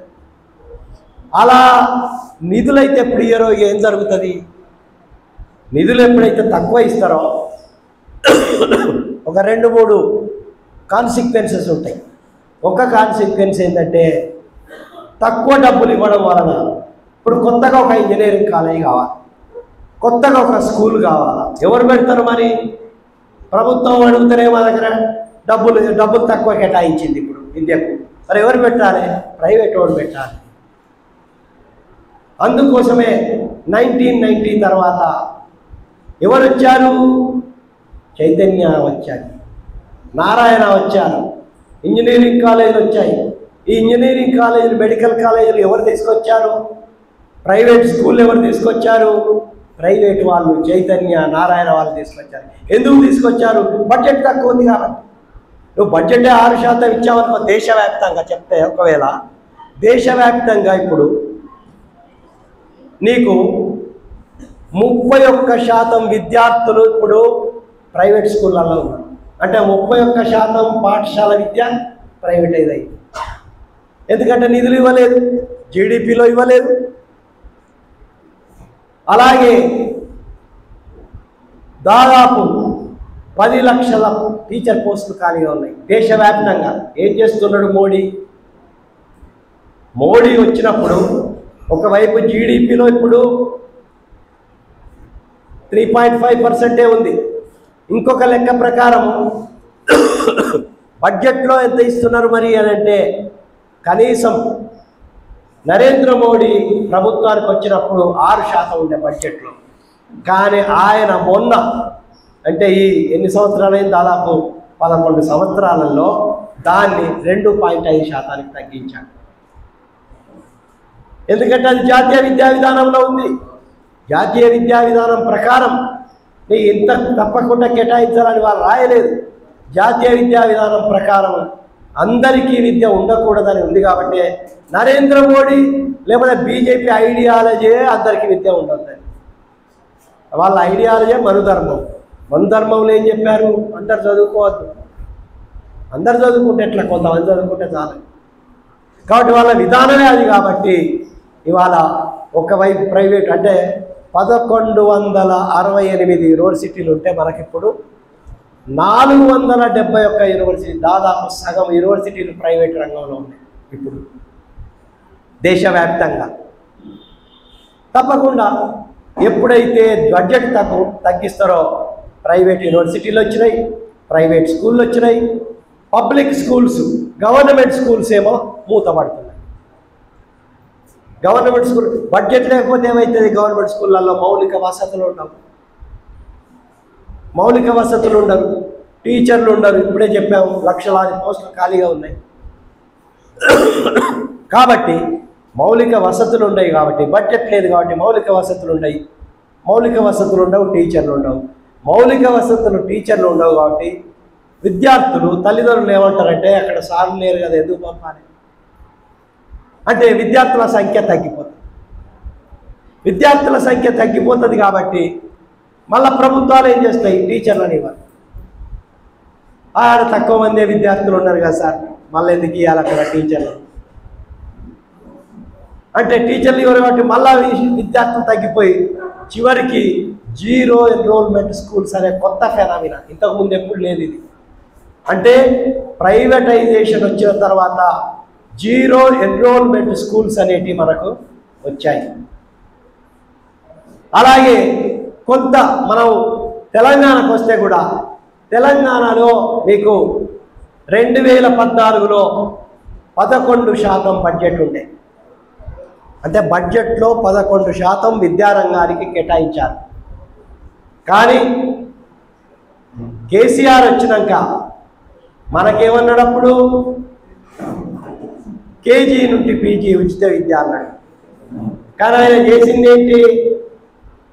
చేసిందంతా కేజీ నుంచి పీజీకి విద్యను అమ్ముకున్నాడు. అమ్ముకోవడం అంటే ఆయన అమ్ముకోవడం కాదు, అమ్ముకునే వాళ్ళకి పర్మిషన్ ఇచ్చిండు. ఎందుకంటే ఆయన 11% నుంచి ఆయన దిగిపోయే వరకు 6.6% తగ్గించాడు. ఇంతకుముందు మనం చెప్పినట్టు బడ్జెట్ తగ్గించడం వల్ల ఏం జరుగుతుంది? ప్రైవేట్ పాఠశాలలు పెరుగుతాయి, ప్రైవేట్ కళాశాలలు పెరుగుతాయి, ప్రైవేట్ విశ్వవిద్యాలయాలు పెరుగుతాయి. అందుకోసమే ఇవాళ మనకు ఒక 17 పబ్లిక్ రంగంలో యూనివర్సిటీలు ఉంటే తెలంగాణలో ప్రైవేట్ రంగంలో కూడా 11 యూనివర్సిటీలు దాకా వచ్చినాయి. ఎందుకంటే బడ్జెట్ ఇవ్వలేదు. కేసీఆర్ కాలంలోనే ప్రైవేట్ యూనివర్సిటీలు వచ్చినాయి. ప్రైవేటు యూనివర్సిటీలు రావడమే కాదు, ప్రైవేటు పాఠశాలలు రావడమే కాదు, ఆయన మంత్రులే పెట్టింది. ఎవరా మంత్రులు? మల్లా రాజేశ్వర్ రెడ్డి మంత్రి. మల్లారెడ్డి ఏమన్నంటే ఏమంటాడు ఆయన? విద్యావేత్తను, పాలమ్మిన, పెరుగమ్మిన, పూలమ్మిన, కష్టపడ్డా. ఎవడన్నా పూలమ్మినోడు అంత పెద్ద యూనివర్సిటీ పెడతాడా? ఇప్పుడు మన దగ్గర ఇక్కడ కిందికి పోతే పూలు అమ్మేటోళ్ళు ఉంటారు, పెడతారా? పూలు అమ్మితే అంత లాభం వస్తుందా? పూలు అమ్మడం వెనక అధికారాన్ని ఉపయోగించుకొని కేసీఆర్ పేరు చెప్పుకొని భూ కబ్జాలు చేసిండు. అక్కడ వందలాది ఎకరాల భూములు కబ్జా చేసి ఆస్తులు సంపాదించి, అయితే ఆయన ఏమన్నా విద్యావేత్త అండి? అసలు ఆయనకి ఏమన్నా అర్హత ఉందా? పూలు అమ్ముకునేటోడు పూలు అమ్ముకోవాలి. యూనివర్సిటీ ఎందుకు పెట్టిండు మల్లారెడ్డి? యూనివర్సిటీ పెట్టడం, లక్షలాది రూపాయలు వసూలు చేయడం, దానికి కేసీఆర్ పర్మిషన్ ఇవ్వడం. కేసీఆర్ ఆయన నువ్వు ఒక విద్యావేత్త అనడం ఎంతకన్నా సిగ్గుసేటు ఉంటుందండి. అంటే ఈ రకంగా వాళ్ళ మంత్రులే పెట్టారు. అంటే బడ్జెట్ 11% నుంచి 6.6% తగ్గించి మల్లారెడ్డి నువ్వు పెట్టు, లేకపోతే మల్లా రాజేశ్వరి నువ్వు పెట్టు అని ఇవాళ మొత్తం ప్రైవేట్ పాఠశాలలు, ప్రైవేట్ కళాశాలలు, ప్రైవేటు విశ్వవిద్యాలయాలు వచ్చినాయి. చైతన్య నారాయణ తెలంగాణ పోరాటంలో ఏమన్నాం మనం? నేను కూడా మా యూనివర్సిటీలో అప్పుడప్పుడు పార్టిసిపేట్ చేసిన. అయితే కేసీఆర్ నేను నమ్మలేప్పుడు, భూస్వామి నేను నమ్మకూడదు. సరే తెలంగాణ ఒక అస్తిత్వం కోసం పోరాటం కాబట్టి పాల్గొన్నాం. కానీ అప్పుడు ఏమన్నా మనం? చైతన్య నారాయణను వెళ్ళగొడతాం, తరిమి కొడతాం, అది ఇది అని మనం అన్నాం. ఏమైంది? కేసీఆర్ వచ్చినాక కేసీఆర్ పోయి తెలంగాణ వాదిని చెప్పుకొని కోస్తాంధ్ర, సీమాంధ్ర వ్యతిరేకంగా నేను పోరాడి తెలంగాణ తెచ్చానని నేను వచ్చా సావు నోట్ల తలబెట్టి తెచ్చిందట. సావు నోట్ల తలబెట్టినోడు చావాలి, అంతే కదా? సావునోట్ల తలబెట్టి శ్రీకాంతాచారి. ఎస్, అరే మనం ఆత్మహత్యలను ప్రోత్సహించాం, కానీ ఒక త్యాగం చేసేవాడు త్యాగం చేస్తాడు. అట్లా కాదు, డబ్బా తీసుకొచ్చుడు చూసుడు అటు ఇటు పోసుకుంటే ఏమవుతుందో అని. హరీష్ రావు మళ్ళీ ఏమన్నా వచ్చుడు ఆపని చెప్పుడు ముందే. వీళ్ళ చావు నోట్ల తలిపెట్టి తెచ్చారని ఇప్పుడు చెప్పుకుంటూ చేసింది ఏంటి? నువ్వు తెలంగాణ అస్తిత్వాన్ని మొత్తం తెలంగాణ ఆత్మగౌరవాన్ని తీసుకుపోయి చైతన్య నారాయణ కాళ్ళ మీద కాళ్ళు పట్టుకున్నట్టే కదా. ఎందుకు వచ్చినావు మరి తెలంగాణలో? నీకు అంత రేషం ఉన్నోనివి, అంత తెలంగాణ చైతన్యం ఉన్నోనివి, చైతన్య నారాయణను వ్యాపారం ఎందుకు చేసుకొని ఇస్తున్నారు ఇక్కడ? విద్యా వ్యాపారం అంటే నీకు నిజమైన వ్యతిరేకత లేదు. సీమాంధ్ర పెట్టుబడిదారుల మీద చాలా ప్రేమ ఉంది, సీమాంధ్ర వ్యాపారస్తుల మీద ప్రేమ ఉందనేది తెలంగాణ ప్రజలు అప్పుడు అర్థం చేసుకోలేకపోయారు. అందుకోసం అప్పుడు ఒక ఆయన అడిగినాం, అరే ఏమయ్యా తెలంగాణ రాలేదు అప్పుడు బొజ్జా తారకం సార్ ఒక మీటింగ్ పెట్టి అడిగాడు, మరి తెలంగాణ వస్తే ఎట్లనయా, మరి రేపు దళితుల మీద దాడులు ఆగుతాయా, దళితులందరికీ విద్య వస్తుందా అని ఒక తెలంగాణ పెద్ద ఉద్యమకారుని పిలిచి మాట్లాడు అంటే ఆయన ఏం చెప్పిండంటే, సార్ మన తల మీద 4 రాళ్ళు ఉన్నాయి, ఈ సీమాంధ్ర వాళ్ళు పోయిందనుకో 2 రాళ్ళు పోతాయి, ఇంకో 2 రాళ్ళు ఉంటాయి, ఆ 2 రాళ్ళను ఎప్పుడైనా మనం దించుకుంటాం, కాబట్టి మీరు సపోర్ట్ చేయండి అని ఆయన నన్ను మాట్లాడి వెళ్ళిపోయింది. మళ్ళీ ఏమన్నా అడుగుతాడని. ఇప్పుడు ఏమన్నా అంటే ఇప్పుడు నేను మాట్లాడినా తొందరగా వెళ్ళిపోతారా, ఏమంటా మీరు ఏమన్నా ఉంటే ప్రశ్నలు రాసివ్వండి, అట్లా కాదు వెళ్ళిపోయాడు ఆయన. కానీ తర్వాత జరిగింది ఏంటి? ఆ 2 రాళ్ళు పోలే, చైతన్య నారాయణ రాళ్ళు ఉన్నాయి, అలాగే ఉన్నాయి విద్యారంగంలో. దాంతోపాటు ఇంకో 2 రాళ్ళు వచ్చినాయి. ఎవడు ఇంతకుముందు అన్న మల్లారెడ్డి ఒక రాయి, రాజేశ్వరుడు ఒక 4 రాళ్ళు అలాగే ఉండి, అప్పుడేమో మనం తెలంగాణ వాళ్ళు అటు ఆంధ్ర వాళ్ళని కొట్టుకొని వాళ్ళు 4 కలవలే, ఇప్పుడు 4 కలిసి తెలంగాణ ప్రజల మీద రాళ్ళు వేస్తున్నారు, 4 రాళ్ళు వేస్తున్నారు. కాబట్టి మిత్రులారా, అప్పుడు తెలంగాణ ఉద్యమం కేసీఆర్ అప్పుడు అట్లా జరిగింది. ఇక రాజశేఖర్ ఈయన రేవంత్ రెడ్డి వచ్చి ఇక నేను వస్తే కొంతమంది ఏంటంటే ఆయన ఎట్లా మాట్లాడుతున్నాడంటే విప్లవకారుడయా అంటే మాటల గారడి, ఆ గారడి కింద ఉన్న మోసాన్ని కనుగొనలేకుండా ఉంటే మోసపోతారు. అందుకోసమే ఆయన మాట్లాడి ఏమన్నా మనం తిరిగాము యాక్చువల్గా చెప్పాలంటే అప్పుడు బస్ వేసుకొని నేను కూడా వచ్చిన మన మిత్రులు కొంతమంది మనకు సపోర్ట్ చేశారు. ఏ పార్టీ అయినా కూడా విద్యారంగాన్ని విస్మరిస్తే దాన్ని అధికారంలో ఉండటానికి దానికి అధికారం లేదు, దానికి హక్కు లేదు, దాన్ని దించవలసిందే అని ఆ రోజు బీఆర్ఎస్కు వ్యతిరేకంగా బీజేపీకి వ్యతిరేకంగా దించమని ప్రజలకు పిలుపునిచ్చాం. కానీ పౌర సమాజం ప్రజాస్వామిక శక్తుల ఈ ప్రచారం వలన గద్దెకెక్కిన రేవంత్ రెడ్డి బడ్జెట్ ఏం కేటాయించాడు చూస్తే 2 బడ్జెట్లు వచ్చినాయి. ఇప్పుడు ఒక బడ్జెట్లో 7.1%, ఇంకొక బడ్జెట్లో 7.5%, మొత్తం కలిసి ఆన్ యావరేజ్ 7.3% 2 సంవత్సరాలు. మొత్తం కేసీఆర్ కాలంలో కూడా 7.3%, అంత కలిపితే 11% ఉన్నదాన్ని 6.6 తీసి ఇచ్చాడు. సగటు లెక్క పెడితే అక్కడ 7.3%, ఇక్కడ 7.3%. మరి ఏం డిఫరెన్స్ ఉన్నట్టు? ఏ రకమైన డిఫరెన్స్ లేదు. కాబట్టి ఇక ఇంతకుముందు మనం అనుకున్నట్టే ఒక్కసారి కనుక విద్యకు మనము బడ్జెట్ సరిగా కేటాయించకపోతే ఇప్పుడు రకరకాల గల్లీకి ఒక ప్రైవేట్ పాఠశాల. అసలు ఢిల్లీ పబ్లిక్ స్కూల్ ఎక్కడ ఉండాలి? ఢిల్లీలో ఉండాలి, ఇక్కడ ఎందుకు ఉన్నది? ఆక్స్ఫర్డ్ అని ఒక గల్లీలో పెడతాడు. ఆక్స్ఫర్డ్ స్పెల్లింగ్ తెలియదు వాళ్ళకు, ఆక్స్ఫర్డ్ తెలియని స్పెల్లింగ్ తెలియని వాళ్ళు ఆక్స్ఫర్డ్ స్కూలు ఏంటి అమ్ముకోవడం. ఢిల్లీ పబ్లిక్ స్కూల్ అమ్ముకో కిలోమీటర్లు 50 కిలోమీటర్లు బస్సులు గడ్డి వీకుతున్నారా రేవంత్ రెడ్డి? ఏం చేస్తున్నాం? ప్రభుత్వ విద్యను కాపాడుతామని వచ్చి ఒక సమీక్షలో ఒక్క స్కూలు కూడా మూతపడది నా కాలంలో అని చెప్పాడు. ఈ సంవత్సరం 1976 స్కూళ్ళు 0 ఎన్రోల్మెంట్ స్కూళ్ళు ఎందుకు వచ్చాయో జవాబు చెప్పు. ఎవరు దీనికి కారణం? 2 సంవత్సరాలు ఉన్నాం, ప్రతి సంవత్సరం 2000 స్కూళ్ళు మూతపడుతున్నాయి. ఎవరికి కారణం?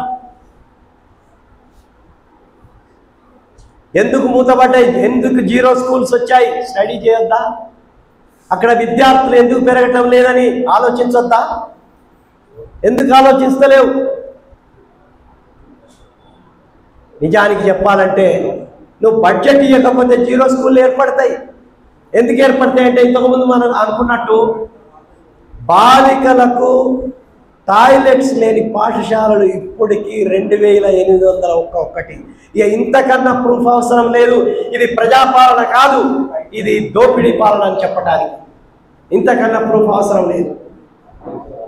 టాయిలెట్స్ లేని స్కూళ్ళు 5000, కరెంటు లేని పాఠశాలలు 5400 పాఠశాలలు. వాళ్ళ కరెంటు లేకపోతే అంతా ఒకటి కథం. తర్వాత ప్రహారీ గోడలు లేని పాఠశాలలు 13,000 పాఠశాలలు. 13,000 పాఠశాలలు. నేను ఒక స్కూల్కి పోయినా, స్కూల్కి పోతే సార్లు కనిపిస్తలేరు, విద్యార్థులు కనిపిస్తలేరు. ఏం కనిపిస్తున్నాయి? పశువులు, గేదెలు, బర్రెలు, కోతులు. అరే మరి విద్యార్థులు ఎక్కడ? లోపల ఒక రూమ్ ఉంది సార్, అక్కడ ఉన్నారు. ప్రహారీ గోడ లేదు, ఎవరైనా వెళ్ళొచ్చు, ఎవరైనా రావచ్చు. అంటే మౌలిక వసతులు లేవు. సింగిల్ టీచర్ స్కూల్స్ ఉంటారా? ఒకే పాఠశాలలో ఒకడే ఉపాధ్యాయుడు ఉంటే వాళ్ళకి జ్వరం వచ్చిందనుకో ఏమైతే పోకపోతే స్కూల్ సెలవు. ఆయనకు జీతం అప్పుడప్పుడు జీతం అక్కడ ఇయ్యరు, ఏదో కాంప్లెక్స్ స్కూల్ అంటారు, అక్కడికి పోయి తెచ్చుకోవాలి. జీతం తెచ్చుకున్నాడు సెలవే, పండుగలు సెలవులే, వర్షం వస్తే సెలవే. మరి ఎక్కడ ఉంటుంది? వర్షం వస్తే వాళ్ళే రాయమంటారు, ఒక లెటర్ రాయండి సెలవు ఇవ్వని. అట్లా 4000కు పైగా నీకు సింగిల్ టీచర్ స్కూల్స్ ఉన్నాయి. అంతేకాదు ఇంకోటి ఏం తెచ్చిందంటే, అంటే నేను చెప్పేది ఏంటంటే ఈ విద్యాశాఖ లేకపోతే ఈ రేవంత్ రెడ్డి ప్రభుత్వానికి కొంచెమన్నా బుద్ధి ఉండాలి. ఏంటంటే రాష్ట్రంలో 60 విద్యార్థుల కన్నా తక్కువ ఉన్న స్కూళ్ళు 15,000 ఉన్నాయి. 15,000. ఈ విద్యాశాఖ ఏం చేస్తుందంటే 60 కన్నా విద్యార్థులు తక్కువ ఉంటే 2 టీచర్లు ఇవ్వండి అని రాసిందండి. ఇంతకన్నా ఘోరం ఉంటుందా అసలు? ఇంతకన్నా విద్యా వ్యతిరేకమైన విధానం అనేది ఉంటుందా ఎక్కడన్నా? అంటే దీని అర్థం ఏమిటి? 2 టీచర్లు ఉంటే ఇంతకుముందు అనుకున్నట్టు 18 సబ్జెక్టులు చెప్పాలి, 5 తరగతులు చెప్పాలి. ఇలా చెప్పడం 2 ఎలాగూ చెప్పలేరు కాబట్టి అక్కడ స్టాండర్డ్ తగ్గింది. అంతే కదా, మౌలిక వసతులు ఒకవైపు లేవు, 2 టీచర్లు ఉన్నారు, అందులో ఒక ఆయనకి ఏదన్నా అయితే ఇంకొక ఆయన రాడు. ఈ మధ్యలో టీచర్లు కూడా ఏం చేస్తున్నారంటే, ఎవరైనా టీచర్లు ఉంటే ఏమనుకోవద్దు, వాళ్ళు కూడా ఏం చేస్తున్నారంటే, సార్ ఇవాళ నువ్వు రేపు నేను పోతా. ఎవడన్నా వచ్చిండనుకో చెక్కింగ్, ఎవడు లేడు చెక్కింగ్కి, వచ్చిండనుకో లీవ్ లెటర్ రాసిస్తా, నువ్వు ఈయన. ఎవడన్నా వచ్చి అడుగుతానేమో లీవ్ లెటర్ చూపెట్టుడు, ఎవరు అడగడు, ఎలా ఎవరు అడగరు కాబట్టి ఈయనకు బాగానే ఉంది, ఆయనకు బాగానే. మరి ఇక చదువు ఎక్కడ ఉంటుంది? చదువు లేదేం లేదు. కాబట్టి ఇప్పుడు 15,000 స్కూళ్ళు ఇవాళ 2-3 సంవత్సరాలలో మూతపడే అవకాశాలు ఉన్నాయి. అదే మార్గం. చాలామంది, ఎందుకంటే మీరు కూడా అక్కడక్కడ మిమ్మల్ని అడుగుతారు కాబట్టి మీరు చెప్పాలి, సార్ 10 మందే ఉన్నారు విద్యార్థులు, 20 మందే ఉన్నారు, ఎందుకు మీరు అంటున్నారు 3 టీచర్లు ఏమంటున్నారు ఏమిటి? మీరు 3 టీచర్లకు ఒక్కొక్కరికి 50,000 రూపాయలు ఇవ్వాలి.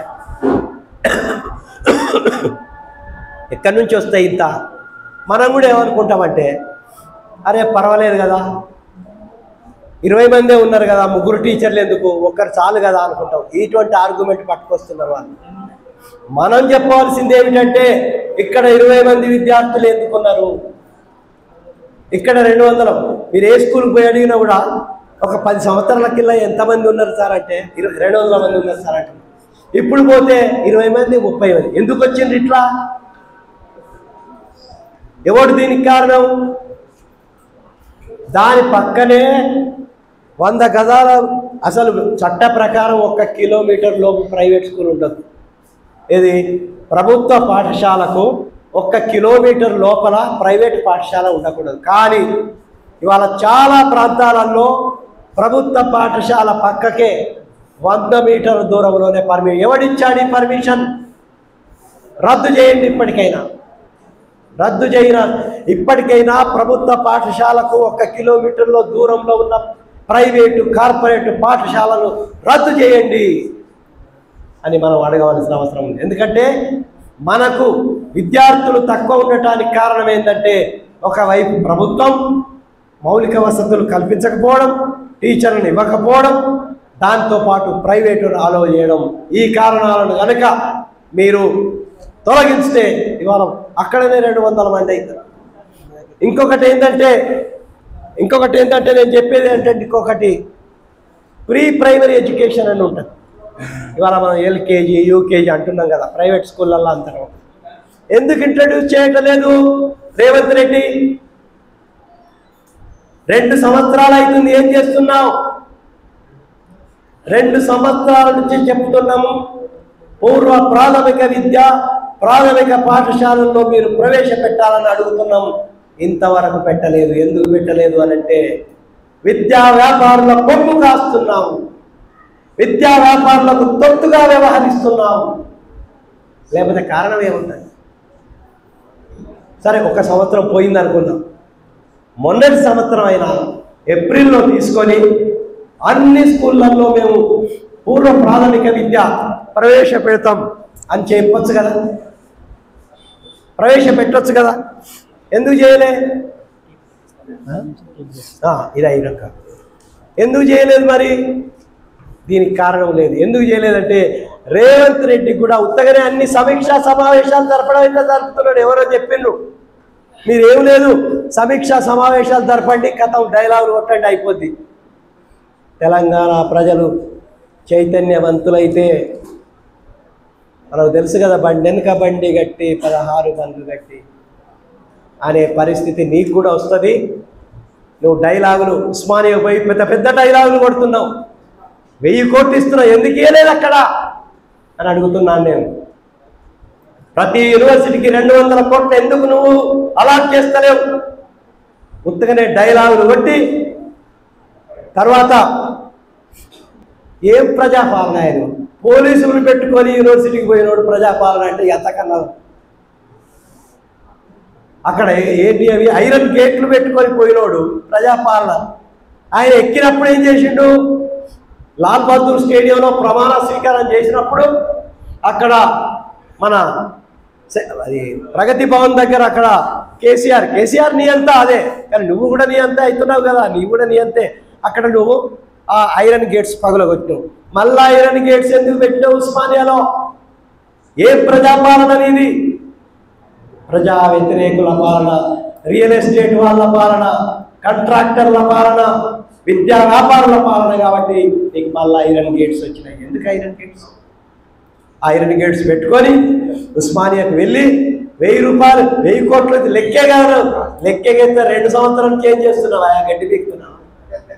లెక్కే కాకపోతే ఫస్ట్ బడ్జెట్లోనే కనీసం సరే మనం 20% అంటున్నాం, 15% మేనిఫెస్టోలో పెట్టుకున్నారు. వాళ్ళ మేనిఫెస్టోకు వాళ్ళకే నమ్మకం లేదు. వాళ్ళ మేనిఫెస్టోను వాళ్ళే తొంగలో దొక్కుతున్నారు. కనీసం 15% సెకండ్ ఇయర్ అయినా ఇవ్వాలి. నీకు అంత డబ్బులకు ప్రాబ్లం లేకపోతే ఎందుకు ఇవ్వలేదు? అంత డ్రామా, అంత డైలాగ్. కాబట్టి మిత్రులారా, నేను చెప్పేది ఏంటంటే ఇంకొకటి విషయం చెప్పి మనం చాయ్ బ్రేక్ అవుతాం. అంతే, కమాడిటీ ఎప్పుడైతే అవుతుందో ఆ కమాడిటీ ఏమవుతుంది? Commoditisation of education. అది ప్రైవేటైజేషన్ ఆఫ్ ఎడ్యుకేషన్కు దారి తీస్తుంది. అట్లాగే ప్రైవేట్ రంగం వచ్చింది, దీన్ని ఎక్స్టెన్షన్ చేస్తే ఇంకేమవుతుందంటే it will become global commodity. ప్రపంచీకరణ అంటున్నాం కదా, ఇది ప్రపంచీకరణ కాదు, క్యాపిటలిస్ట్ గ్లోబలైజేషన్, ఇంపీరియలిస్ట్ గ్లోబలైజేషన్. ఇది మామూలు గ్లోబల్ ప్రపంచీకరణ కాదు. అంటే ఏమైంది? విద్య ఒక గ్లోబల్ కమాడిటీ అయిపోయింది. అందుకే గ్లోబల్ కమాడిటీ కాబట్టి ఏమైంది? ఫారెన్ యూనివర్సిటీలు ఆహ్వానిస్తాం. అందులో ఏం రాసి ఉన్నారంటే, పేరెన్నిక కలిగిన 100 ఫారెన్ యూనివర్సిటీలు మేము ఆహ్వానిస్తాం అని జాతీయ విద్యా విధానంలో రాసుకున్నాం. అసలు ఫారెన్ యూనివర్సిటీలు ఎందుకంటే ఉన్న యూనివర్సిటీలను డెవలప్ చేస్తే చాలదా? 1168 యూనివర్సిటీలలో నీకు ఆ 470 తీసేస్తే మిగతా యూనివర్సిటీలలో అసలు ఫారెన్ యూనివర్సిటీల కన్నా గొప్పగా మనం తయారు చేసుకోవచ్చు. కానీ అలా చేయకుండా, అందుకోసమే కమాడిటైజేషన్ దేనికి దారి తీస్తుంది? కాలనైజేషన్ ఆఫ్ ఎడ్యుకేషన్, కాలనైజేషన్ ఒకసారి జరిగింది కాబట్టి రీకాలనైజేషన్ ఆఫ్ ఎడ్యుకేషన్కి దారి తీస్తుంది.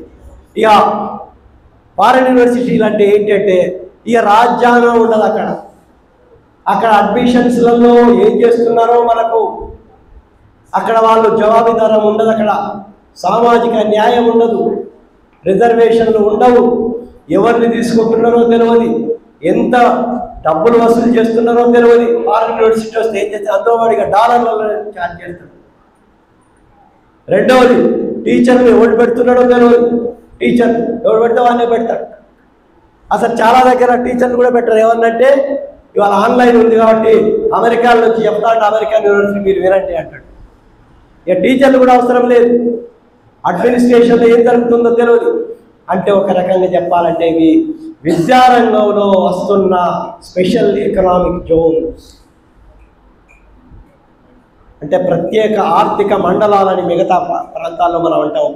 విద్యారంగంలో ఫారెన్ యూనివర్సిటీలు కూడా వస్తున్నాయి. అంటే కమాడిటైజేషన్ ఆఫ్ ఎడ్యుకేషన్ అనేది ప్రైవేటైజేషన్ కోసం, ప్రైవేటైజేషన్ అనేది గ్లోబలైజేషన్ ఆఫ్ ఎడ్యుకేషన్కు పోయి ఫారెన్ యూనివర్సిటీలు కూడా రాబోతున్నాయి. కాబట్టి మనం ఈ జాతీయ విద్యా విధానాన్ని వ్యతిరేకించవలసిన అవసరం ఉన్నది. విద్యను ప్రైవేటీకరణ చేస్తారో ఆ సినిమాలో కూడా చూపెట్టాడు. ఇంతకుముందు మనం అనుకున్నట్టు ప్రైవేట్ అంటేనే లాభం, కార్పొరేట్ అంటే అత్యధిక లాభం. కాబట్టి కార్పొరేట్ కళాశాలలు కానీ కార్పొరేట్ పాఠశాలలు కానీ అత్యధిక లాభాలు సంపాదించడానికి ఏం చేస్తున్నాయంటే, ఏం చేయాలి అని అంటే, మా స్కూల్లో మా పాఠశాలలో చదువుకునే వాళ్లకు పెద్ద పెద్ద first rank, second rank, third rank వస్తాయని ఇట్లా చెప్పాలి. అందుకోసం మీరు ప్రైవేట్ పాఠశాలలు కళాశాలలు చూస్తే జూన్ ప్రాంతంలో అందరూ ప్రతివాడు ఇవాళ జేఈ లేకపోతే ఇంకేంటి నీటు మా దగ్గరనే first rank, second rank, third rank వస్తారు ఇట్లా చెప్తా ఉంటారు. అంటే మరి ఎట్లా వస్తాయి ఈ ర్యాంకులు? ఆయన చూపెట్టింది ఏంటంటే, ఎట్లా వస్తాయి అని అంటే, చదువు చెప్తే వస్తలేవు అక్కడ, లోపల చదువు ఏం చెప్తలేరు వాళ్ళు, అక్కడ చేసేదంతా డిసిప్లినింగ్, పొద్దునలేసి బట్టి కొట్టించుడు. ఓ 10 మంది మంచిగా చదువుకునేటోళ్ళు ఉంటే 100 మందిలో 90 మందిని వేరే చేసేసి ఆ 10 మందిని తీసుకుపోయి, ఎందుకంటే వాళ్ళకు ర్యాంకుల ద్వారా రావాలి కాబట్టి ఆ 10 మందిలకు చెప్పడమే కాకుండా వాళ్లకు పేపర్ లీక్ చేసి ఇచ్చేయడం. వాళ్ళ ఎట్లొస్తాయి? లేకపోతే చైతన్య నారాయణ వాడికి ఎట్లొస్తాయి ర్యాంకులు? కాబట్టి ప్రైవేటుకు పోయిన వాడు తప్పకుండా పేపర్ లీకేజ్ చేయవలసిందే. అందుకోసమే వాళ్ళు ర్యాంకులు రావాలి కాబట్టి ప్రైవేటు పోయేవాడు లాభాల కోసం పోతాడు. లాభాల కోసం పోవాలంటే ర్యాంకులు రావాలి, ర్యాంకులు రావాలంటే పేపర్ లీకేజ్ చేయాలి. ఈ పేపర్ లీకేజీలు ఒక్క పరీక్షలలో అంటే మనం చదువుకునే కోర్సులలో చేస్తే చాలదు. ఎందులో చేయాలంటే మా పాఠశాలలో కళాశాల చదువుకున్న వాళ్ళకే ఉద్యోగం వస్తుంది. అందుకోసం ఏం చేయాలి? ఉద్యోగాలకు జరిగే పరీక్షలను కూడా పేపర్లు కూడా లీక్ చేయాలి. అందుకోసమే మనకు అందులో చూపెట్టాడు ఇవన్నీ. కాబట్టి మిత్రులారా మీరు కూడా, అందుకే మన తెలంగాణ పబ్లిక్ సర్వీస్ వాళ్ళు కూడా అమ్ముకున్నారు పేపర్. ఎవరికి అమ్ముకున్నాడు? ప్రైవేట్ వాళ్ళకి అమ్ముకుంటారు. అంటే వ్యాపారమే, అంతా వ్యాపారమే. సో కాబట్టి మిత్రులారా ఆ సినిమా ఒకటి చూడండి. ఎందుకంటే మేము కూడా నాగరాజు కూడా ఆ రోజు ఒక ప్రెస్ కాన్ఫరెన్స్ పెట్టాం, దాని ప్రచారం కూడా చేయాలి మనం అనేది ఆ రోజు అనుకున్నాం. ఇక మనం రెండో విషయానికి వస్తే మీకు అందరికీ తెలుసు, అదేమంటే విద్యా కాషాయీకరణ. అసలు ఈ జాతీయ విద్యా విధానం దృక్పథమే విద్యా కాషాయీకరణ, హిందుత్వీకరణ, హైందవీకరణ. ఈ హిందుత్వీకరణలో భాగంగా ఇవాళ ఏం చేస్తున్నారంటే, మొదట విశ్వవిద్యాలయాల మీద దాడి జరిపాడు నరేంద్ర మోడీ. 2014లో వచ్చిన వెంటనే ఎప్పుడైతే గమనించాడో కొన్ని విశ్వవిద్యాలయాల్లో నాకు వ్యతిరేక శక్తులు పనిచేస్తున్నాయి కాబట్టి వాటిని దాడి చేయాలని మొట్టమొదట దాడి Hyderabad central university. Hyderabad central యూనివర్సిటీకి వచ్చి అక్కడ రోహిత్ వేముల, అక్కడ వామపక్ష శక్తులున్నాయని, అక్కడ దళిత శక్తులున్నాయని వీళ్లను నిర్మూలించాలనే దృష్టితో అక్కడ దాడి జరిపారు. ఎందుకు దాడి జరిపారు? ఎందుకంటే ప్రపంచంలోనే పేరెళ్ళిన యూనివర్సిటీ, అన్ని రంగాలలో, సామాజిక శాస్త్రాలలో, సైన్స్లో అత్యధిక పేరున్న సైంటిస్టులు ఉన్నారు అక్కడ, సామాజిక శాస్త్రవేత్తలు ఉన్నారు, ప్రశ్నించే వాళ్ళు ఉన్నారు, జాతి అంటే ఏమిటో ప్రశ్నించే వాళ్ళు ఉన్నారు ఇక్కడ. నరేంద్ర మోడీ ఆర్ఎస్ఎస్ సిద్ధాంతం చెప్పినట్టు జాతి అది జాతి కాదు, మతం పేరు మీద జాతులు ఏర్పడవు. కాబట్టి మీరు అనేదైతే జాతి అంటున్నారో, హిందూ జాతి అంటున్నారో, ఇది హిందూ మతోన్మాద రాజ్యం కోసం మీరు చేస్తున్న ప్రయత్నం అని రోహిత్ వేముల గొంతెత్తి చాటాడు. అలా చాటినందుకు అక్కడ రోహిత్ వేములను సంస్థాగత హత్య గావించారు. ఆయనకు మద్దతుగా ఉన్న మాలాంటి టీచర్లను దేశద్రోహులు అన్నారు. కానివ్వండి, ఎవడు దేశద్రోహో, దేశ వనరులను అమ్మేటోడు, మల్టీనేషనల్ కంపెనీలకు అప్పచెప్పేటోడు ఇవాళ వాడు దేశభక్తులట. ఆర్ఎస్ఎస్ అనేది ఎప్పుడు జాతీయ ఉద్యమంలో ఎప్పుడు పార్టిసిపేట్ చేయలేదు. There is a proof. ఇప్పటికే challenge on the RSS dais. RSS నాయకులు ఎవరన్నా ఈ దేశానికి స్వాతంత్రం కావాలని బ్రిటిష్ సామ్రాజ్యవాదానికి వ్యతిరేకంగా పోరాడారా? పోరాడలేదు. కానీ మేము దేశభక్తులమంటారు. వాళ్ళ రాజకీయ గురువు, వాళ్ళ సైద్ధాంతిక గురువు సావర్కర్ ఒకసారి పార్టిసిపేట్ చేసి, ఇంకా నేను ఎక్కువ డీటెయిల్స్కి వెళ్ళదలుచుకోలేదు, జైల్లో పడి అండమాన్ జైల్లో క్షమాపణ కోరి బయటకు వచ్చాడు జైలు నుంచి. తద్విరుద్ధంగా అంటే ఎవరన్నా స్వాతంత్రం కోసం నిజంగా పోరాటోడు క్షమాపణలు చెప్తారండి? క్షమాపణలు చెప్పి ఉత్తరం రాసి బయటకు వచ్చాడు. తద్విరుద్ధంగా భగత్ సింగ్ ఏమన్నాడంటే, అలా ఉంది, క్షమాభిక్షణ పెట్టుకోవచ్చు కదా, ఎందుకు క్షమాభిక్షణ అడగను నేను. భారతదేశ స్వాతంత్రం కోసం మామూలు స్వాతంత్రం కాదు. భగత్ సింగ్ చివరిలో హీ వాజ్ రీడింగ్ లెనిన్ సిద్ధాంతాలను తెలుసుకొని సంపూర్ణ సమానత్వమే, శాస్త్రీయ సోషలిజమే ఈ దేశానికి విముక్తి అని చెప్పుకుంటూ, నేను విప్లవకారు క్షమాభిక్ష అడగనెప్పుడు. అందుకోసమే అడగకుండా తన ప్రాణాన్ని బలిచ్చాడు. సావర్కర్ క్షమాభిక్ష పెట్టుకొని బ్రిటిష్ వాళ్ళ కాళ్ళ మీద పడి అడిగినోడి వాళ్ళ దేశభక్తులు ఎలా అవుతారు అని ప్రశ్నించవలసిన అవసరం ఉన్నది. ఆర్ఎస్ఎస్ వాళ్ళు, బీజేపీ వాళ్ళు ఇవాళ మేమే దేశభక్తులు వాడు, దేశాన్ని దోచుకునేవాడు దేశభక్తుడని వాళ్ళ ఊరేగుతున్న ఈ శక్తులను, ఇదంతా కాషాయీకరణలో భాగంగా ఇట్లా అంటే నమ్మరని ఏం చేస్తున్నారంటే ఇక పుస్తకాలను మార్చేయాలి. వాళ్ళు బాగా అర్థం చేసుకున్నారు, విద్య ద్వారా ఎలా ఒక సామాజిక ఆలోచనను మార్చగలం మనము అని అర్థం చేసుకొని 50 సంవత్సరాలుగా వాళ్ళు ప్రయత్నం చేస్తున్నారు. ఆర్ఎస్ఎస్ మీరు ఎక్కడికైనా పోండి, ఇవాళ ఆదివాసీ ప్రాంతాలలో వెళ్ళి స్కూళ్ళు పెట్టి, ఏకల్ స్కూల్స్, ఒక్కడే టీచర్ వాడు, ఆ టీచర్ చెప్పేదే ఉండదు, అక్షరాలు కొన్ని నేర్పించంతా చెప్పేదంతా ఈ దేశానికి కమ్యూనిస్టులు దేశద్రోహులు అని చెప్పడమే. వాళ్ళు చెప్పేదంతా ఆర్ఎస్ఎస్ సిద్ధాంతం చెప్పడము, జై శ్రీరామ్ అనుమనడం.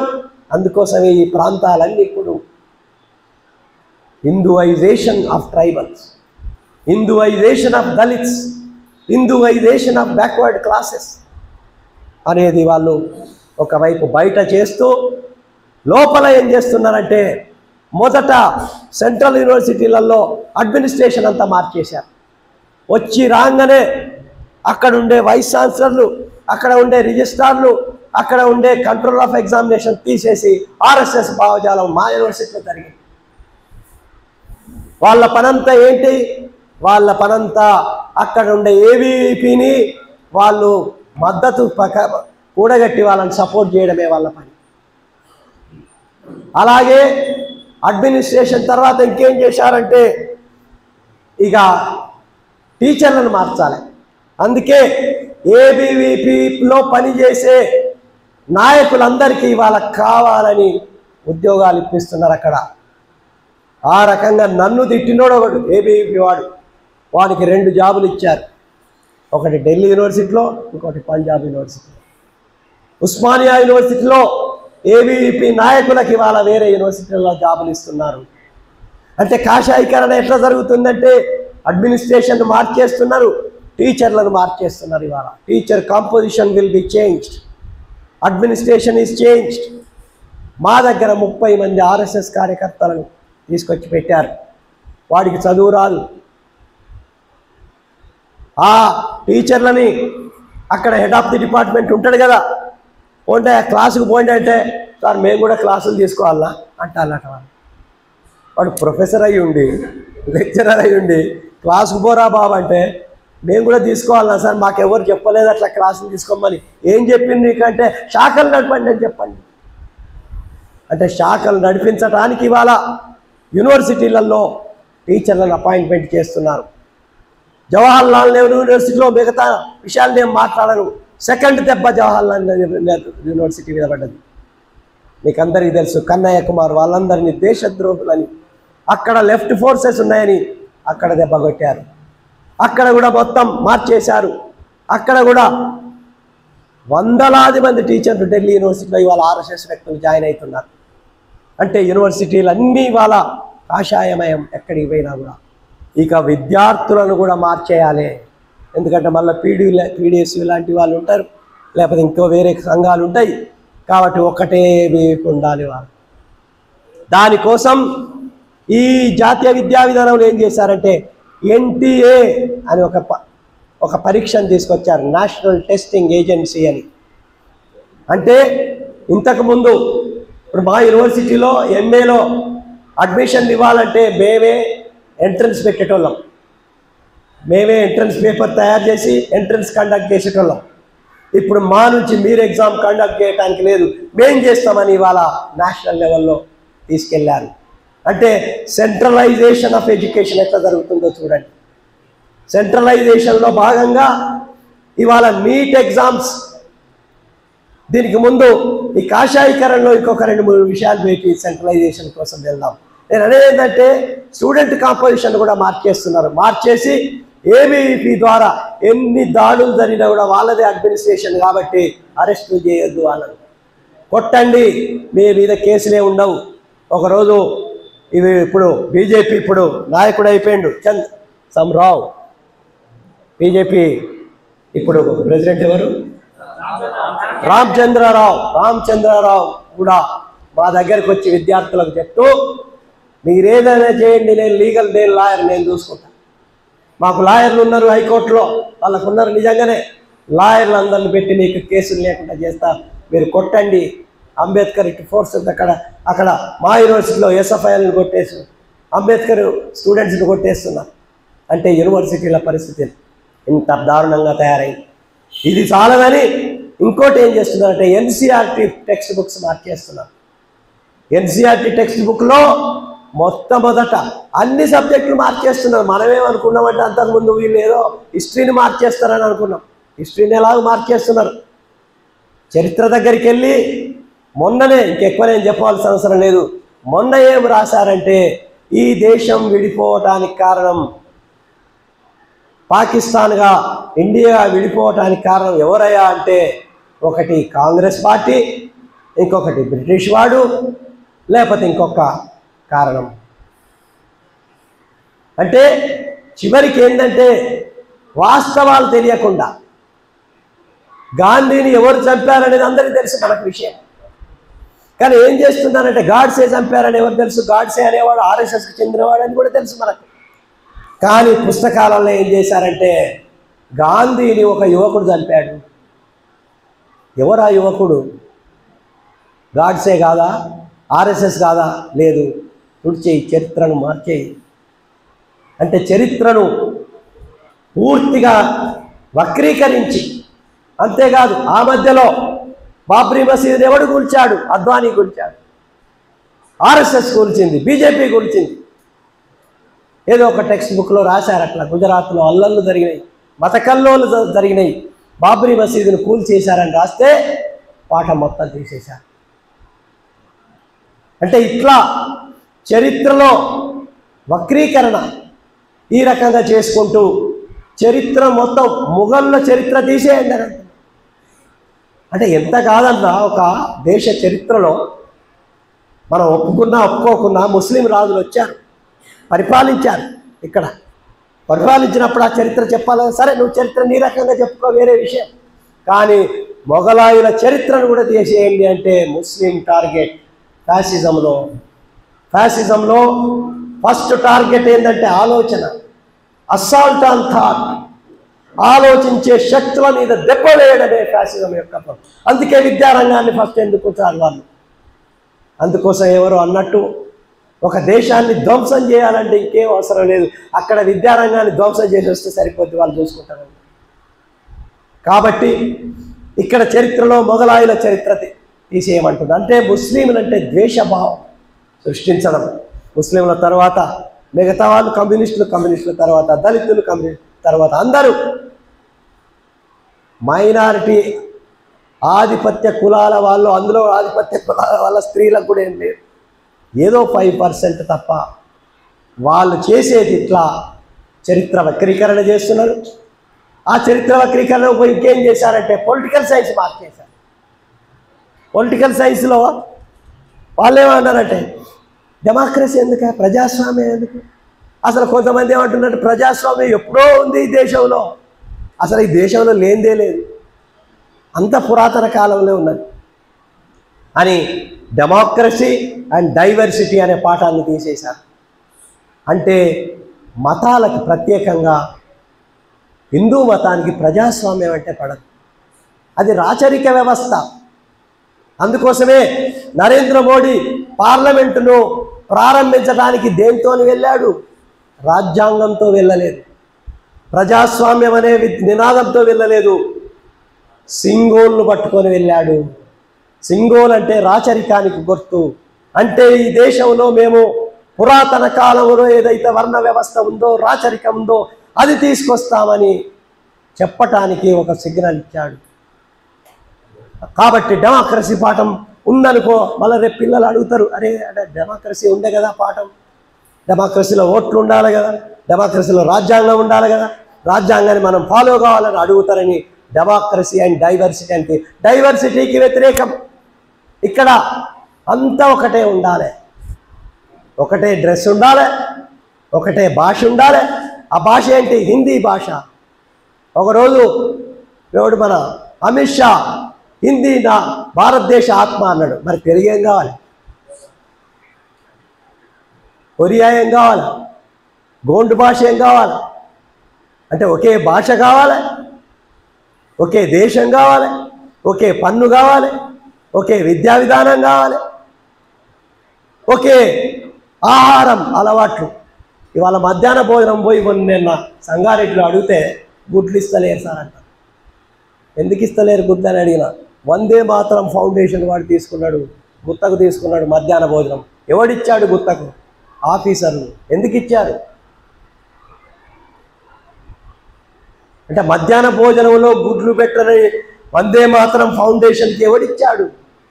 ఇమ్మీడియట్గా రిప్రజెంట్ చేసాం కలెక్టర్కి, cannot give like that, it's a public institution, మీ జాగిరి కాదు చేయటానికి. అంటే వెజిటేరియన్ ఫుడ్ మనం వ్యతిరేకంగా తీసుకునే వాళ్ళు తీసుకుంటారు, కానీ నాన్ వెజిటేరియన్ ఉండకూడదానికి నువ్వెవడి, గుడ్లు ఇవ్వద్దనేదానికి నువ్వెవడి.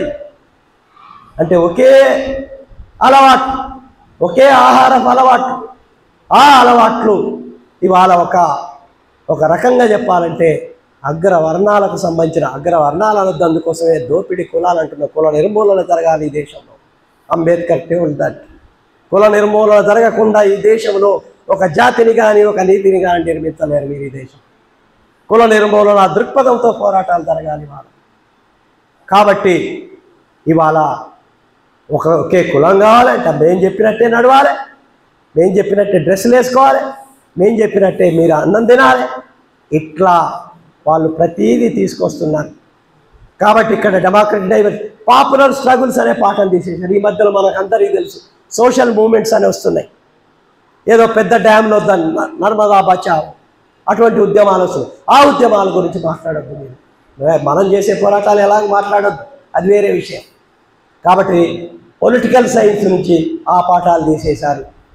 తర్వాత ఆంథ్రపాలజీకి వెళ్ళారు. Anthropology more dangerous. అక్కడికి వెళ్ళి అన్నీ మతం మీదనే ఆధారపడి, సైన్స్ మీద ఏది ఆధారపడే అవసరం లేదు. అందుకే ఏం చెప్తున్నారంటే సాక్రెడ్నెస్, హిందూ మతంలో అంటే ప్రజలను నమ్మించి మోసం చేయటానికి వాడే పదం ఒకటేదంటే పవిత్రత. సాక్రెడ్నెస్ ఏమన్నంటే అది పవిత్రమైనది, అంటే ఏం చేసినా పర్వాలేదని. 10 మందిని చంపారనుకో అది పవిత్రమైన పని, అది ఏమంటే అందరం ఊరుకుంటాం. అందుకోసమే ఆ టెక్స్ట్ బుక్లో ఆంథ్రపాలజీ అనే టెక్స్ట్ బుక్లో 87 సార్లు వాళ్ళు సాక్రెడ్ అని రాశారు. అంటే దౌర్జన్యం చేసినా, దోపిడీ చేసినా, హత్యలు చేసినా కూడా అది పవిత్రమైనది అని చెప్పటానికి వాళ్ళు వాడే పదం. అందుకోసమే కులాలు ఎట్లా పుట్టాయి, కులాలు దేవుడు సృష్టించాడు. కానీ హిందూ మతంలో ఉన్న దుర్మార్గం ఏంటంటే దేవుని ముందు కూడా అందరు సమానంగా.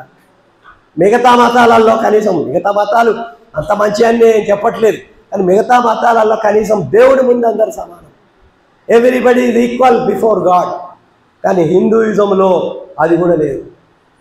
హిందూయిజం ప్రకారం వాడు బ్రాహ్మణుడు బ్రహ్మ ముఖము నుండి పుట్టాడు, శూద్రుడు పాదాల నుంచి పుట్టాడు. అంటే మరి బ్రెయిన్ ముఖ్యమా, కాళ్ళు ముఖ్యమా అంటే బ్రెయిన్ ముఖ్యం, బ్రెయిన్ హైయర్. అంటే నువ్వు దేవుడి ముందు కూడా ఇక సమానం కాదు. మరి ఎందుకు అందరూ సమానంగా ఉండొచ్చు కదా మనం అడిగితే, లేదు అది పవిత్రమైన విషయం, దాని గురించి మనం మాట్లాడటానికి వీల్లేదు. అందుకోసం ఎప్పుడన్నా పెద్ద పెద్ద ప్రశ్నలు ఇస్తారనుకో, అంత పెద్ద ప్రశ్నలు నాకు ఇప్పటికీ గుర్తుంది. ఎన్టీ రామారావు ఒక దానిలో దుర్యోధనుడి పాత్ర వేస్తూ అది ఇది కులం ఏంది అదేందని మంచి డైలాగ్ ఉందల్లా. అప్పుడెవరు అక్కడ ఉండి పెద్ద ఆయన ఉంటాడు కదా, కౌరవుల్లో పాండవులు ఉండి, అంత పెద్ద విషయాల గురించి మాట్లాడటానికి మనకు అర్హత లేదు, అంటే ప్రశ్నించడానికి అర్హత లేదు. అంటే ఈ రకంగా సరే సామాజిక శాస్త్రాలను తీసేశారు, కనీసం మన ప్రకృతి శాస్త్రాలనన్న వాళ్ళు ఏమన్నా విడిచిపెడతారా అంటే లేదు. Darwin theory of evolution you remove it. దేశవ్యాపితంగా వాళ్ళు కమ్యూనిస్టులేం కాదు, 1800 శాస్త్రవేత్తలు ఐఐటీల నుంచి, ఐఐఎస్సి నుంచి, ఇండియన్ ఇన్స్టిట్యూట్ ఆఫ్ సైన్స్ నుంచి, సెంట్రల్ యూనివర్సిటీల నుంచి 1800 శాస్త్రవేత్తలు వ్యతిరేకించారు. ఇది లాజికల్ థింకింగ్కి వ్యతిరేకము, ఇది తీయకూడదు మీరు అని. అయినా కూడా మేము తీసేస్తాము. Darwin theory of evolution, periodic tables which gives a logical thinking.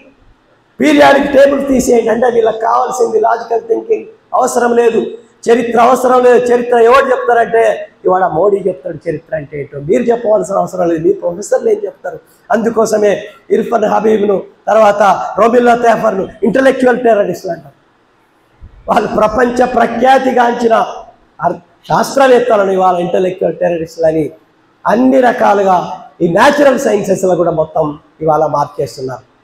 కాబట్టి మిత్రులారా, ఇంకొక విషయం టచ్ చేస్తాను, అదేంటంటే సెంట్రలైజేషన్ ఆఫ్ ఎడ్యుకేషన్. ఇంతకుముందు అన్నాను, ఈ సెంట్రలైజేషన్ ఆఫ్ ఎడ్యుకేషన్లో ఈ నేషనల్ టెస్టింగ్ ఏజెన్సీ ఒకటి తీసుకొచ్చి, ఈ నేషనల్ టెస్టింగ్ ఏజెన్సీ ద్వారా మొత్తం ఎగ్జామ్స్ వాళ్ళే కండక్ట్ చేస్తున్నారు. ఇంతకుముందు నేను చెప్పినట్టు మా యూనివర్సిటీలో మేము కండక్ట్ చేసేవాళ్ళం. ఎన్టీఏ కండక్ట్ చేసిన పరీక్ష అంతా లీకేజ్ అయిపోయింది. మీకు అందరికీ తెలుసు, మనం అందరం పార్టిసిపేట్. నీట్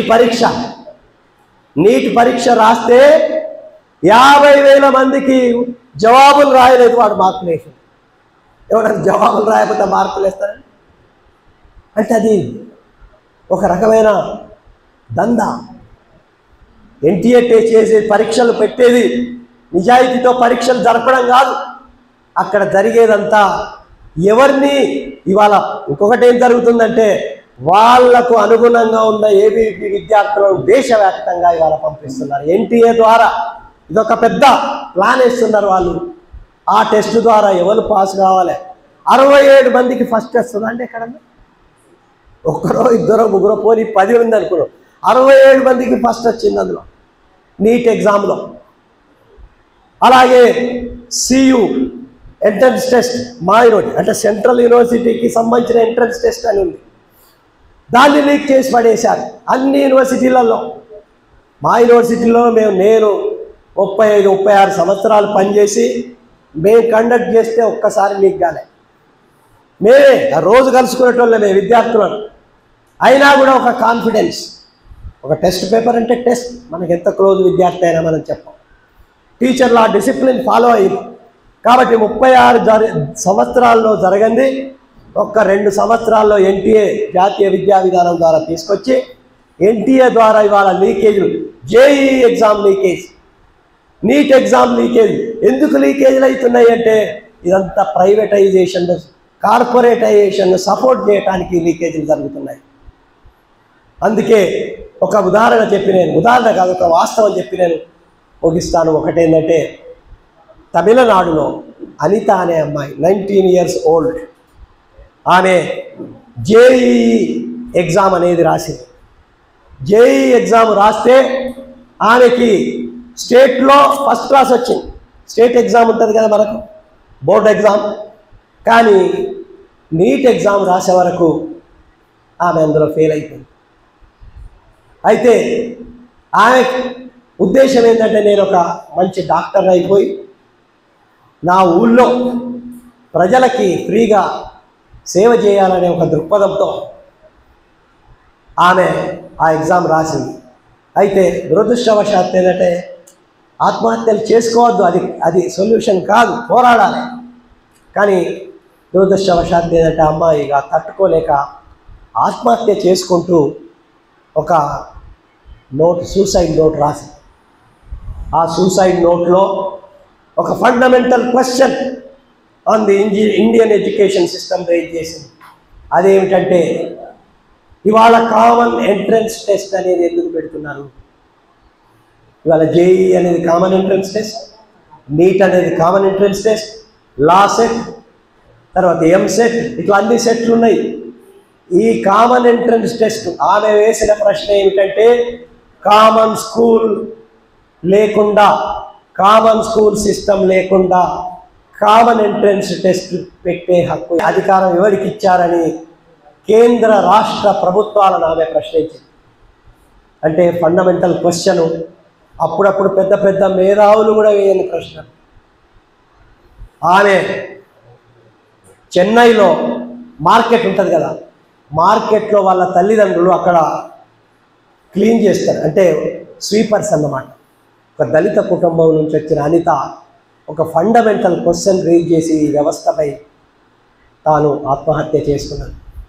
అందుకోసమే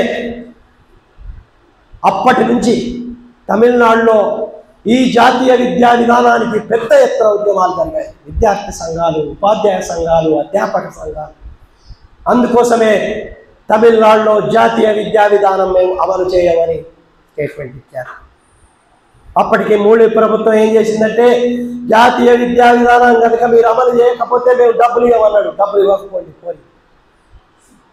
ఇప్పటికీ వాళ్ళకు వచ్చే సర్వశిక్ష అభియాన్లో వచ్చే ఫండ్స్ని ఆపేసుకోండి, మేము మాత్రం ఈ దుర్మార్గమైన జాతీయ విద్యా విధానాన్ని అమలు చేయము అని వాళ్ళు. అంతేందుకు కాంగ్రెస్ పార్టీ కర్ణాటకలో ఉంది, కాంగ్రెస్ పార్టీ తెలంగాణలో ఉంది, కాంగ్రెస్ పార్టీ కర్ణాటకలో ఉన్న కాంగ్రెస్ పార్టీ కూడా మేము జాతీయ విద్యా విధానాన్ని అమలు చేయమని వాళ్ళు ఒక కమిటీ వేసుకొని మా విద్యా విధానం ఏదో మేము అమలు చేసుకుంటాం. ఇది ఫెడరల్ కంట్రీ, ఇది ఫెడరల్ వ్యవస్థ. సెంట్రలైజేషన్ ఆఫ్ ఎడ్యుకేషన్ పనికిరాదు, మేము వ్యతిరేకిస్తాము అని కర్ణాటక వాళ్ళు కూడా అన్నారు. కానీ మన రేవంత్ రెడ్డి మాత్రం ఒక్క మాట మాట్లాడలేదు. రేవంత్ రెడ్డి కానీ మంత్రులు కానీ వాళ్లకు కనీసం జాతీయ విద్యా విధానానికి వ్యతిరేకం మేము అని అంటే కాంగ్రెస్ పార్టీ కన్ఫ్యూజ్డ్ పార్టీ. ఒక రాష్ట్రంలో ఏమో వ్యతిరేకిస్తుంది, ఇంకొక రాష్ట్రంలో ఏమో సపోర్ట్ చేస్తుంది, ఇంకొక రాష్ట్రంలో ఏమో సైలెంట్గా ఉంటుంది. రాహుల్ గాంధీ ఒక మాట మాట్లాడతాడు, రేవంత్ రెడ్డి ఇంకో మాట మాట్లాడతాడు. What party? కానీ ఇక్కడికి వచ్చే వరకు సైలెంట్గా వండుకుంటూ ఇప్పుడు కూడా మన దగ్గర అటానమస్ కాలేజెస్ అని డిక్లేర్ చేస్తున్నారు. ప్రతి జిల్లా అటానమస్ కాలేజెస్ అనేది జాతీయ విద్యా విధానంలో భాగం. ఏంటి అటానమస్ కాలేజ్? ఏమి లేదు, అటానమీ అనే డెఫినేషన్ కూడా మార్చేశారు. 2 నిమిషాలలో ముగిస్తాను. అటానమీ అంటే అంతకుముందు ఎట్లా ఉండేది అని అంటే మనకు అటానమీ ఉండాలి యూనివర్సిటీలకు కాలేజీలకు అని అంటే మనకు అకాడమిక్ విషయాలలో అటానమీ. అకాడమిక్ విషయాలు ఎవరు నిర్వహించాలంటే ప్రొఫెసర్లు నిర్వహించాలి, టీచర్లు వాళ్ళు డిసైడ్ చేయాలి, లేకపోతే విద్యావేత్తలు డిసైడ్ చేయాలి. ఫండ్స్ ఎవరు ఇవ్వాలంటే ప్రభుత్వాలు ఇవ్వాలి. అది అటానమీ. నిజమైన అటానమీ అంటే ఏంటంటే ప్రభుత్వం ఏమో డబ్బులు ఇవ్వాలి, ఇక్కడ ఉండే విద్యావేత్తలు, ప్రొఫెసర్లు, టీచర్లు వాళ్ళేమో విద్యారంగ పాలసీలు వాళ్ళు తయారు చేయాలి. కానీ ఇప్పుడు రివర్స్ అయిపోయింది. ఎట్లా అయిపోయింది? డబ్బులు మేము ఇవ్వం, కానీ జాతీయ విద్యా విధానం తయారు చేస్తాం, మీరు అమలు చేయండి అని. అంటే అటానమస్ కాలేజ్ అంటే ఏంటంటే మీ డబ్బులు మీరే సమకూర్చుకోండి. ఇవాళ ఉస్మానియా యూనివర్సిటీ పరిస్థితి అంతే, కాకతీయ యూనివర్సిటీ పరిస్థితి అంతే. నేను మొన్న మా యూనివర్సిటీ స్టూడెంట్కు పిహెచ్డి ఇవ్వడానికి వెళ్ళాను కాకతీయ యూనివర్సిటీ వైవాగ్. వెళ్తే అక్కడ అడిగాను, ఏంటి సార్ కనీసం మీ ఫ్యాకల్టీ ఎంతమంది ఉన్నారు? పర్మనెంట్ ఫ్యాకల్టీ ఎంతండి? ఒక్కనే సార్. డిపార్ట్మెంట్ అంతా ఒక్కరే, మిగతా వాళ్ళంతా కాంట్రాక్ట్, మిగతా వాళ్ళంతా పార్ట్ టైం. అంటే మొత్తం యూనివర్సిటీలో కాకతీయ యూనివర్సిటీలో 400 పోస్టులు ఉంటే ఇప్పుడు 200కు పైగా పోస్టులు ఖాళీగా ఉన్నాయి. సో కాబట్టి ఇట్లా అటానమస్ కాలేజెస్ అంటే డబ్బులు ఇస్తలేరు ఏమన్నంటే. అయితే నేను కూడా అన్నా, నాకు కూడా ఇవ్వకండి సార్ అంటే. అప్పుడప్పుడు ఏం చేస్తారంటే, మనం ఎక్స్పర్ట్స్గా పోయినాం కాబట్టి డబ్బులు ఇస్తారు. సార్ నాకు డబ్బులు ఇవ్వద్దు, మీరే ఉంచుకోండి అంటే ఆయన బతికిలాడి, సార్ ఇదంతా అకౌంటెడ్, మళ్ళీ మేము ఉంచుకున్నాం అనుకో మళ్ళీ అకౌంట్ వాళ్ళతో ప్రాబ్లం అవుతుంది అది అని. అంటే డబ్బులు మేము ఇవ్వం, కానీ మేము చెప్పినట్టు మీరు చేయాలి. ఇది అటానమీ. ఇప్పుడు అటానమస్ కాలేజెస్ అనేవి ఇప్పుడు మొత్తం వస్తున్నాయి. కాబట్టి మిత్రులారా, ఈ జాతీయ విద్యా విధానానికి వ్యతిరేకంగా మనం పెద్ద ఎత్తున పోరాటం చేయాలి. ప్రత్యేకంగా పీడిఎస్యు ఇవాళ అఖిల భారత విద్యా హక్కుల వేదిక ఒక ప్రధానమైన పాత్ర పోషిస్తున్నది. తెలంగాణ విద్యా పరిరక్షణ కమిటీ ఒక ప్రధానమైన పాత్ర పోషిస్తున్నది. కాబట్టి మీరు కూడా, ఇంతకుముందు నేను కూడా వర్కింగ్ కాబట్టి నాకు టైం లేకుండా, ఇప్పుడు నేను కాలేజీలకు కూడా వస్తాయి. మీరు కాలేజీలను కథన రంగాలుగా మార్చాలి. యూనివర్సిటీలలో కాలేజీలలో జార్జి రెడ్డి చంపాల ఉన్నప్పుడు ఏ రకంగానైతే ఉద్యమాల వెల్లువలు ఉన్నాయో, ఏ రకంగానైతే ఉన్నతమైన సైద్ధాంతిక శాస్త్రీయ చర్చలు జరిగాయో, ఇవాళ యూనివర్సిటీలలో అంత పెద్ద ఎత్తున సైద్ధాంతిక చర్చలు, ప్రజల కోసం పనిచేసే శక్తులను ఇవాళ తయారు చేసుకోవాల్సిన అవసరం ఉంది. కాబట్టి ఇక్కడ ఉండే విద్యార్థులు ప్రతి యూనివర్సిటీలలో, ప్రతి కాలేజీలలో మీ కాలేజీ సమస్యలతో పాటు జాతీయ విద్యా విధానాన్ని లింక్ చేసి ఇవాళ పెద్ద ఎత్తున విద్యారంగ పోరాటాన్ని మీరు చేయాలని నేను కోరుతున్నాను. అందుకోసం మీరు చేయకపోతే ఇప్పుడు నేను ఊరుకోని, అంతకుముందు నేను ఊరుకునేవాడిని, నాకు టైం లేకుండా. ఇప్పుడు మీ కాలేజీలకు రావడం, మీ యూనివర్సిటీలకు రావడం మీరు ఎందుకు చేస్తలేరని కూడా నేను అడుగుతాను. కాబట్టి మీరు కూడా కొంత చొరవ తీసుకొని ఇప్పటికన్నా రెట్టింపు శక్తులతో, ఎందుకంటే ఆర్ఎస్ఎస్ సంఘ పరివార శక్తులు 24 గంటలు పనిచేస్తున్నాయి. Continuous they are working. Education సెక్టర్లో ఇవాళ మనం రెట్టింపు చేస్తే తప్ప వాళ్ళని ఎదుర్కోలేము.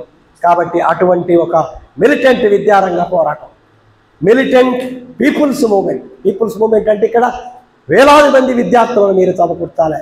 ఉస్మానియా యూనివర్సిటీలో వేలాది మందిని, కాకతీయ యూనివర్సిటీలో వందలాది మందిని, వేలాది మందిని విద్యార్థులతో అక్కడుండే సమస్యల కోసం, పరిష్కారం కోసం పోరాటంతో పాటు ఈ కేంద్ర రాష్ట్ర ప్రభుత్వాల విద్యా వ్యతిరేక విధానాల కోసం మీరు పోరాటం నిర్మించాలని, అటువంటి పోరాటాలలో మనం అందరం కలిసి పోరాడదామని చెప్తూ నాకు ఈ అవకాశం ఇచ్చిన మిత్రులకు ధన్యవాదాలు తెలుపుతూ నేను సెలవు తీసుకుంటున్నాను.